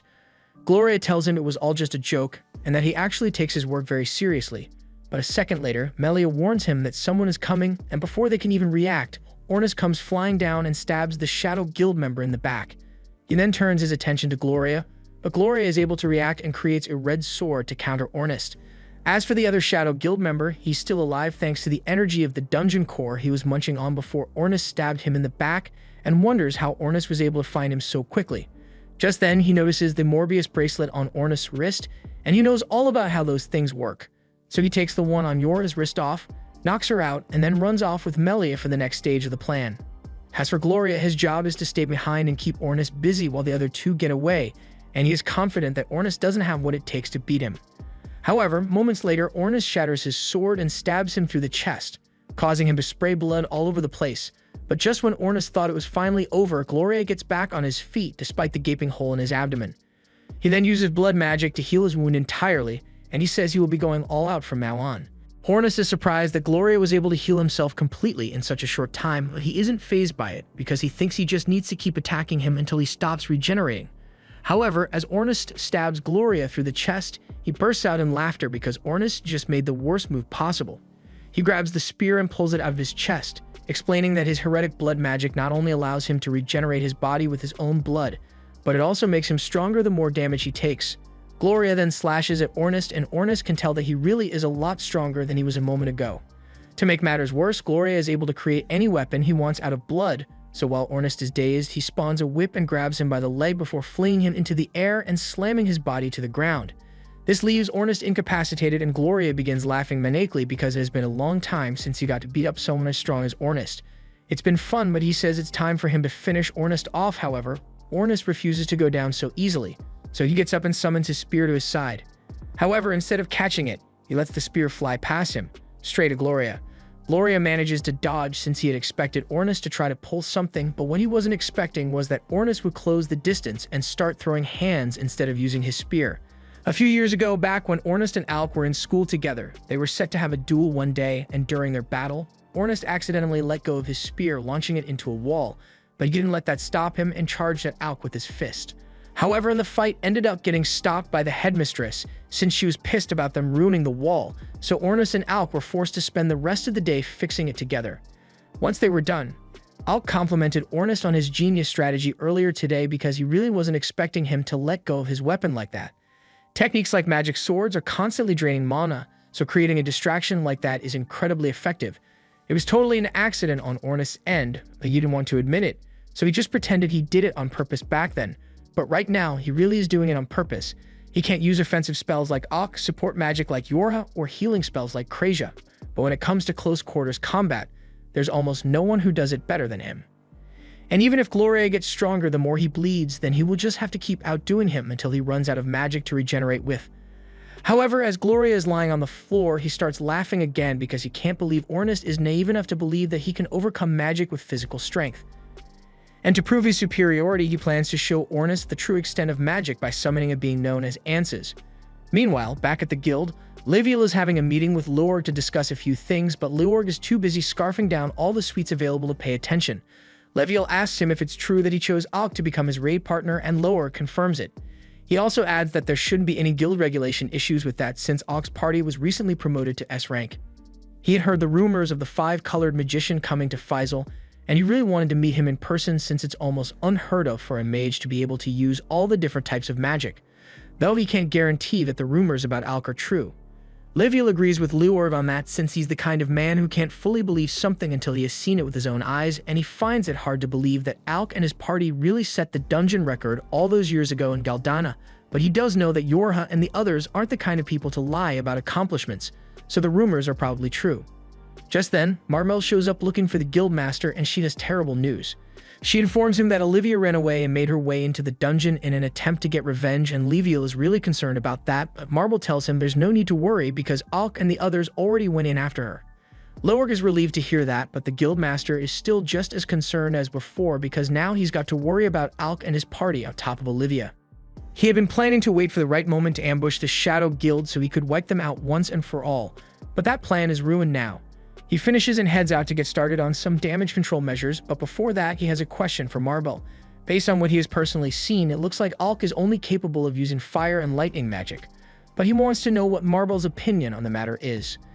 She says that as far as Alk's offensive magic goes, she thinks he's been limiting himself to those two elements for some reason, and Leorg wonders if that means the rumors about him being able to use all five were wrong, but Leviel gets the feeling that Alk is just hiding his true capabilities. Anyway, that's a matter for another day, so for now he plans to meet up with Alk and the others in the dungeon because if his hunch is right, then it should currently be full of all kinds of monsters. Meanwhile, down in the dungeon, Ornest is staring down the barrel of a death beam and there is nothing he can do to avoid it. But at the last second, Alk shows up and reflects the spell back at Gloria. Alk asks Ornest if he is alright, and Ornest has never been happier to see him because he really thought he was a goner just now. Krejia and Olivia soon catch up, and they ask if Alk managed to defeat Gloria already, but unfortunately, through the smoke, they see Gloria still standing and in one piece. Olivia recognizes his blood magic, and she knows it is troublesome to deal with, so she offers to help Ornest defeat him, but Ornest says they have bigger problems to deal with right now. He tells them that a little while ago, Yorha was kidnapped by one of the Shadow Guild's flunkies and Melly, and he doesn't know what they want with her, but they called her by name, and he heard the Shadow Guild members say that they have been looking for her for a while. Right now, they are taking Yorha to the dungeon core, and he isn't sure what they intend to do there, but it can't be good. Krejia begins healing some of Ornest's injuries and asks Alk to stay here with him to fight Gloria while she and Olivia go after Yorha, but Gloria refuses to let that happen, so he launches another volley of death rays. However, Alk once again reflects them back at him, creating a dust cloud that serves as perfect cover for Olivia and Krejia to slip by. Olivia even manages to throw Ornest's spear back to him, and Gloria is fuming at the fact that others are interfering in his battle, but just as he is about to attack again, he suddenly falls to his knees due to exhaustion. Ornest is relieved to see this since it means all the magic that Gloria has been using is finally starting to catch up to him. And if they can continue putting pressure on him like this, then he will eventually run out of mana to heal himself. At the same time, Leviel, Leorg, and Marble all rush into the dungeon together, and Leviel tells them he thinks the demon cultists are behind all this. They are a sect within the Shadow Guild that worships demons, and among them, you need to be especially careful of anyone with a seal on their body, because those guys don't care at all about what they have to sacrifice in exchange for strength. Meanwhile, on Alk and Ornest's end, Gloria has realized he has been backed into a corner here, so he decides to go all in and activates his sorcery seal. The seal grants him overwhelming power and physical prowess, so much so that he is able to speed blitz Ornest and bite into his shoulder before he or Alk could even react. Once Alk realizes what's going on, he tries to hit Gloria with a lightning spell, but Gloria immediately jumps back and dodges it. He's way too fast for Alk to aim and land a clean hit on him, so Alk gives up on aiming altogether and just casts a wide area lightning spell. Gloria gets caught in the area of effect, and for a moment, Alk thinks he may have done enough damage to defeat him, but then Gloria begins smiling again and says all of Alk's attempts are futile. When he's in this state, he can refill his mana constantly by using his blood, and there's no way Alk will be able to deplete his supply with puny attacks like that. Gloria begins launching slash after slash at Alk, and he's able to put up his shield in time to block, but at this rate, it won't be long before Gloria breaks through. Alk's barrier is eventually shattered, but just as Gloria was preparing to finish him off, he notices that Ornest isn't behind Alk anymore, and just then, we see Ornest sneaking up behind Gloria. However, Gloria notices him in time to block his sneak attack, and with his improved physique, he is way too fast and strong for Ornest to keep up with in his injured state. Gloria begins mocking him for having the gall to call himself a genius when he is just a nobody who's been coasting along his whole life because he was a big fish in a small pond. After the beating Gloria gave him, Ornest is left bloody and bruised, and as much as Alk wants to help, Gloria turns to him and says he had better stay back unless he wants Ornest to die right now. However, while Gloria was focused on Alk, Ornest managed to regain his bearings and lock in to stab Gloria through the chest with a flame-charged attack. As he does this, he thinks back to the days of his youth when he would often spar with his older brother. Ornest's brother was way better at using a spear than he was, and for Ornest, it was really frustrating that his brother would always beat him without even trying. He dedicated every waking moment of his free time to training his spearmanship so he could one day defeat his brother, and one day, late into the night, his brother happened to spot him practicing. He was proud of how much work Ornest was putting in to catch up to him, but he had a fatal illness that left him coughing up blood, so he knew he wouldn't be around for much longer. However, he didn't want Ornest to find out about his condition, so he quickly left when he was spotted. Before long, Ornest's brother's condition had become too severe for him to hide, and Ornest was devastated when he found out. He yelled that his brother couldn't die since they hadn't had their rematch yet, but his brother told him that there was no need for a rematch because he already knew Ornest was going to become the greatest spearman in the world. Back to the present, Ornest blows another flaming hole through Gloria's body, and as for Krazia and Olivia, they are making their way towards the dungeon core so they can intercept Melly, and Olivia is preparing herself emotionally to finally confront him. At the same time, Melly and the Shadow Guild member have just arrived at the door leading to the bottom of the labyrinth, and as they open it, they find a set of stairs leading all the way up to the dungeon core. The Shadow Guild member is really excited and rushes over to the dungeon core because he loves these things. He takes it off the pedestal and holds it up to his face because he can't believe he has finally gotten his hands on it. But for some reason, Melly is looking at him with pure disdain in his eyes. Ornest asks Alk to hit him with some more fire magic, and at first Gloria thinks he must be bluffing, but Alk really does launch a fireball at him, and Ornest's spear absorbs the spell, coating his entire body in flames. Ornest then charges straight at Gloria, stabbing him repeatedly until his arm is eventually cut off, and this time, regenerating is going to be a lot harder because the flame attacks Ornest is using has burnt up Gloria's blood. And without his regeneration, there's no way he can keep up with Ornest, but it's already too late to back out of this now. Ornest proceeds to cut Gloria's other arm off and then hits him with dozens of deadly spear strikes, leaving Gloria as nothing more than a scorched torso. Meanwhile, at the bottom of the dungeon, Yura has finally woken up and she finds herself tied to a tree with the Shadow Guild member standing over her. He tells her it's already too late to stop him now since he has the dungeon core in his possession, but all of a sudden, Melly slashes Toro across the back, causing him to fall to the floor and drop the dungeon core. Yura has no idea what's going on since she thought Melly was supposed to be on the Shadow Guild's side, but he picks up the core and says that now he is both the core and the Seeker, he no longer has a reason to cooperate with them. Yura is confused as to why Melly just called her a Seeker, so Melly explains that he wants her to help him find Eden, the place where dungeon cores can be used to grant wishes. But there's just one problem with that. Yura has never even heard of a place called Eden, much less the idea of dungeons being able to grant wishes, so she tells him whatever he is doing has nothing to do with her. However, just then, Toro regains consciousness and yells at Melia for daring to betray the Shadow Guild. Even if he isn't strong enough to take revenge on Melie right now, there are a lot of strong fighters in the Shadow Guild, and they surely won't rest until Melie has paid for this. However, to his surprise, Melie says that's exactly what he wants to happen. Wishes to become even stronger than he already is, and to do that, he needs as much combat experience as he can get. But experience is a tricky thing to come by because when you're officially recognized as the Sword Master, most people tend to avoid starting beef with you. Which is why he eventually came to the conclusion that if he couldn't find any strong enemies to fight, then he would have to make enemies for himself by committing as many devious betrayals as possible so people would have a reason to come after him. And as it just so happens, Olivia and Krejcia show up just then. Yura is happy to see them, and now that she is back up, she tries to scare Melie off by telling him she has even more friends who should be here any minute now. But she literally just heard Melie say he wants all the smoke, so he's not scared of a fight. Though he asks her if Alk Ygritte is among the friends she mentioned, and Nora becomes rather worried because she never mentioned Alk's name to Melie before, so he shouldn't know it. However, it seems that Melie knows a lot more about Alk than they thought because he says he can't wait to meet the son of Arya Ygritte. Meanwhile, on Alk and Ornus' side, Ornus tells Alk he's down for the count because of the injuries he sustained during his battle with Gloria, so Alk is going to have to face Melie alone. And just so you knows, Melie isn't someone you can take down easily. Ornus remembers one time 4 years ago when the headmaster at the academy was lecturing him for always being reckless when it comes to engaging in battles, so she warned him that if he were ever to run into the Blade Master by chance, he had better not start a fight for no reason, because that would be the end of him.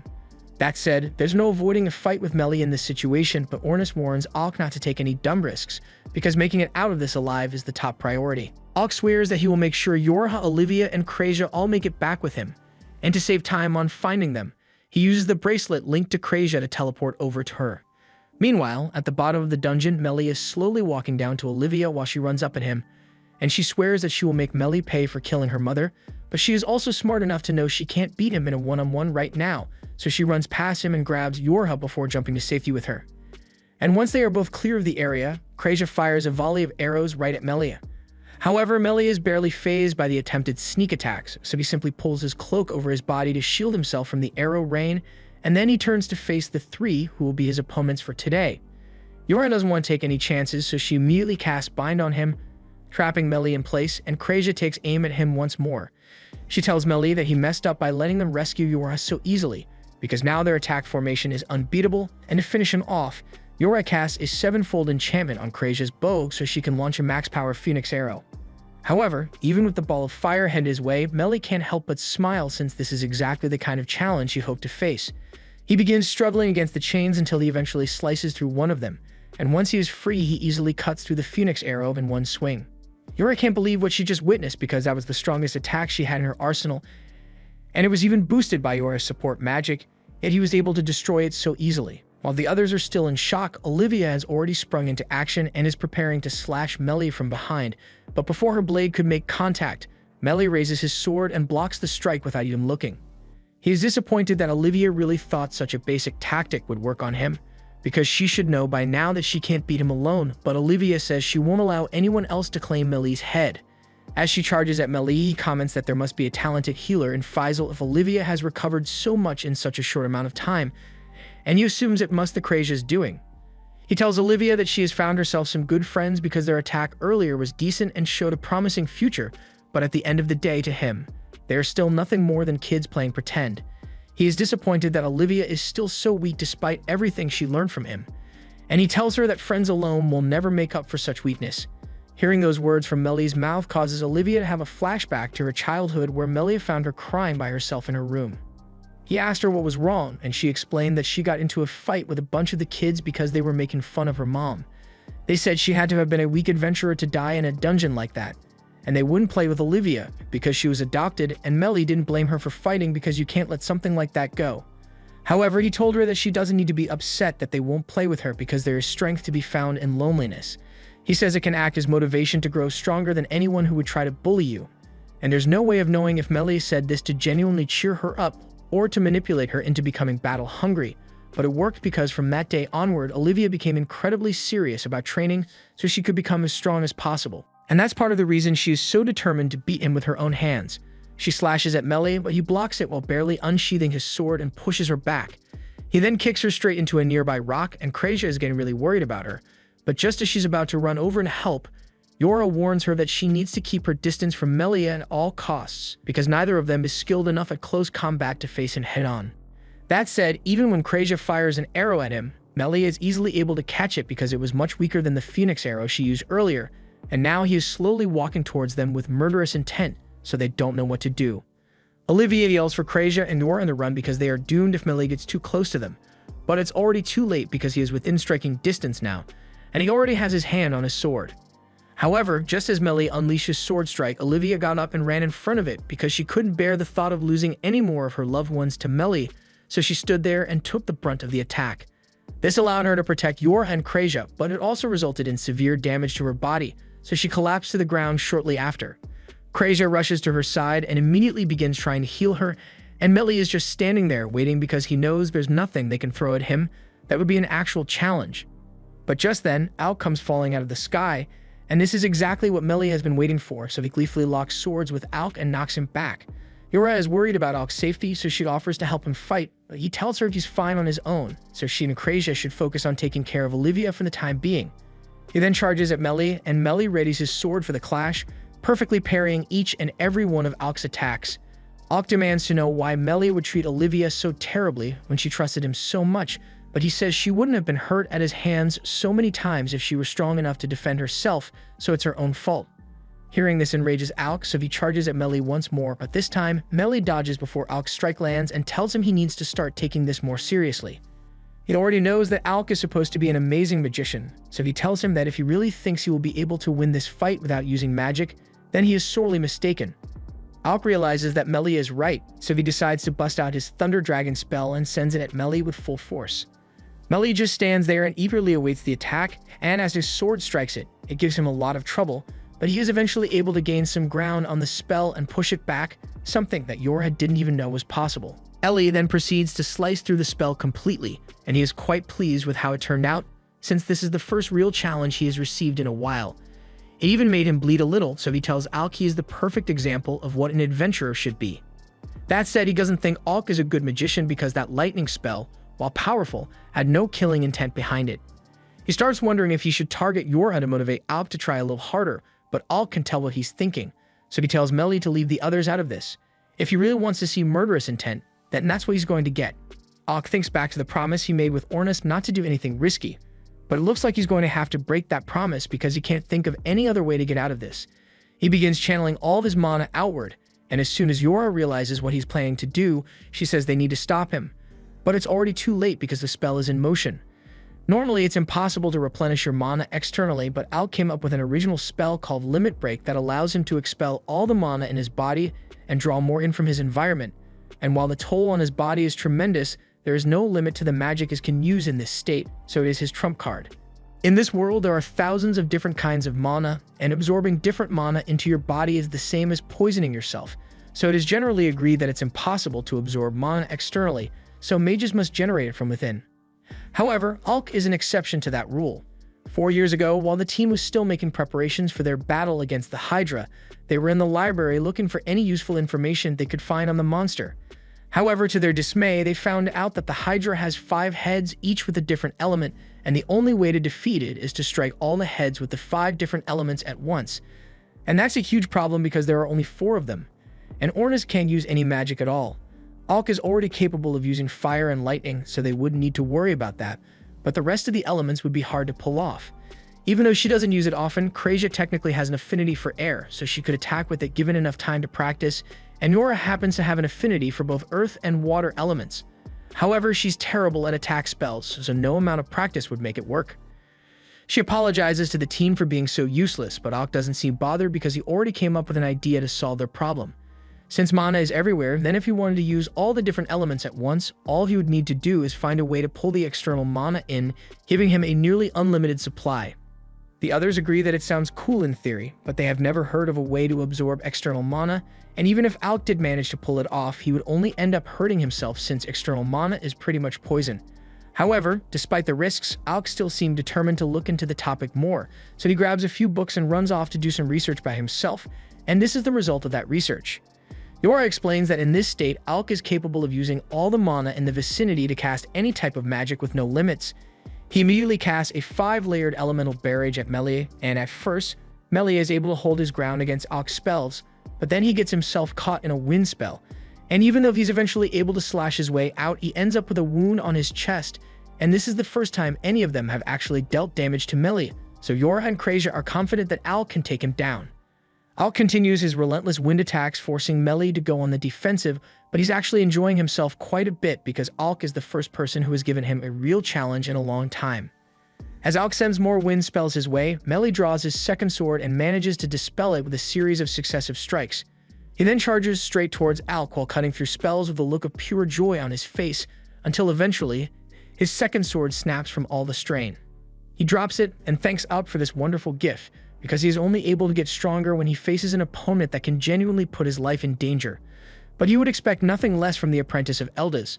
Alk is shocked to hear Melee mention Eldaz's name, so he asks Melee if he really knows Eldaz. Melee confirms that he knows quite a bit about Eldaz, and he also knows that Alk has been trying to find him, but he doesn't think that's a good idea. Eldaz may actually want to be found, but Alk certainly isn't the right one to do it. Melee assumes there are a lot of things Eldaz never explained to Alk, like the truth about his mother's death for one. Alk was probably told something along the lines of his mother died from a plague. Melee knows a woman like Alk's mother would never die from something as minor as illness. Alk demands to know what Melee is talking about, and he says Alk will find out the truth someday, but for now, he's sick of all this talking, so it's time for them to continue their fight. He then pulls out the dungeon core and begins channeling the energy from it into himself until he is eventually able to enchant his sword with it. And he is dying to find out what Alk's limit is because there's no way he can maintain a form like this indefinitely. Meanwhile, elsewhere in the dungeon, Ornest explains the details of Alk's limit break to the others. It indeed allows him to use all 5 elements unhindered, but it works by using his body as a vessel for the immense amount of mana he is constantly absorbing, and if Alk stays in that form for too long, there could be serious consequences. Ornest wants to get up to go help him as soon as possible, but he is still far too injured to be moving, so he collapses soon after. It doesn't look like Ornest will be going anywhere anytime soon, and as for the remains of Gloria's body, there's a risk of him possibly resurrecting himself, so Leviel asks the casket he brought with him to take care of him.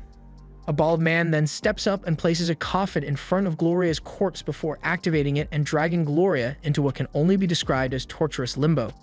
With this, they won't have to worry about Gloria pulling any more tricks, but as for the situation on the bottom floor, Alk may be a genius, but Leviel doubts he will be able to handle Melee on his own. Marvel asks if there's really a need to be worried since in wide open spaces, it's natural for mages like Alk to have an advantage, but Leviel tells her it's not that simple, because Melee is likely in possession of the dungeon core. The dungeon core may look like a regular core to most, unlike the cores that drop after you defeat each floor boss. The dungeon core is literally the heart of the dungeon. Melee was given a special promotion to S rank even though he is the only member of his party, and the reason for that is because he is practically as strong as a full party all by himself. He is strong when it comes to swordsmanship, but he is also capable of using magic too, and dungeon cores massively boost your mana when absorbed, so if Melee has already gotten his hands on it, then Alk is in deep trouble. Back on the bottom floor, Melee has just unleashed a deadly mana slash in Alk's direction, and while Alk reacts quickly enough to put up a shield, Melee's slash was a lot stronger than he thought it would be, so it breaks through his shield in no time. Fortunately, Yora comes in clutch and casts a few extra barriers in front of Alk, successfully redirecting the blast, but there's a lot more where that came from. Yoran does her best to block Melee's slashes while Alk runs to safety, but she isn't able to keep up with all of them, so one slash slips through her defenses and strikes Alk head-on. This knocks him back by quite a good distance, and Alk is starting to feel the effects of all the strain caused by Limit Break, so he won't last much longer at this rate. Meanwhile, on the sideline, Olivia has finally regained enough strength to speak, so she explains to the others that Melee is currently using Mana Blast. It's the only attack spell he knows, but it's extremely effective when he decides to use it in battle. That said, she says she has a plan that might work on Melee, but she will need their help to pull it off. However, in the meantime, Alk is going to have to keep dealing with Melee on his own, and he has already been using Limit Break for 5 minutes now, and his body won't last much longer, so he needs to find a way to put Melee down for good. All of a sudden, Melee launches another Mana Slash at Alk, and Alk does his best to block, but he can't keep this up forever. He needs to do something about the dungeon core Melee is using to power his blasts, but isn't giving him any chances to counter.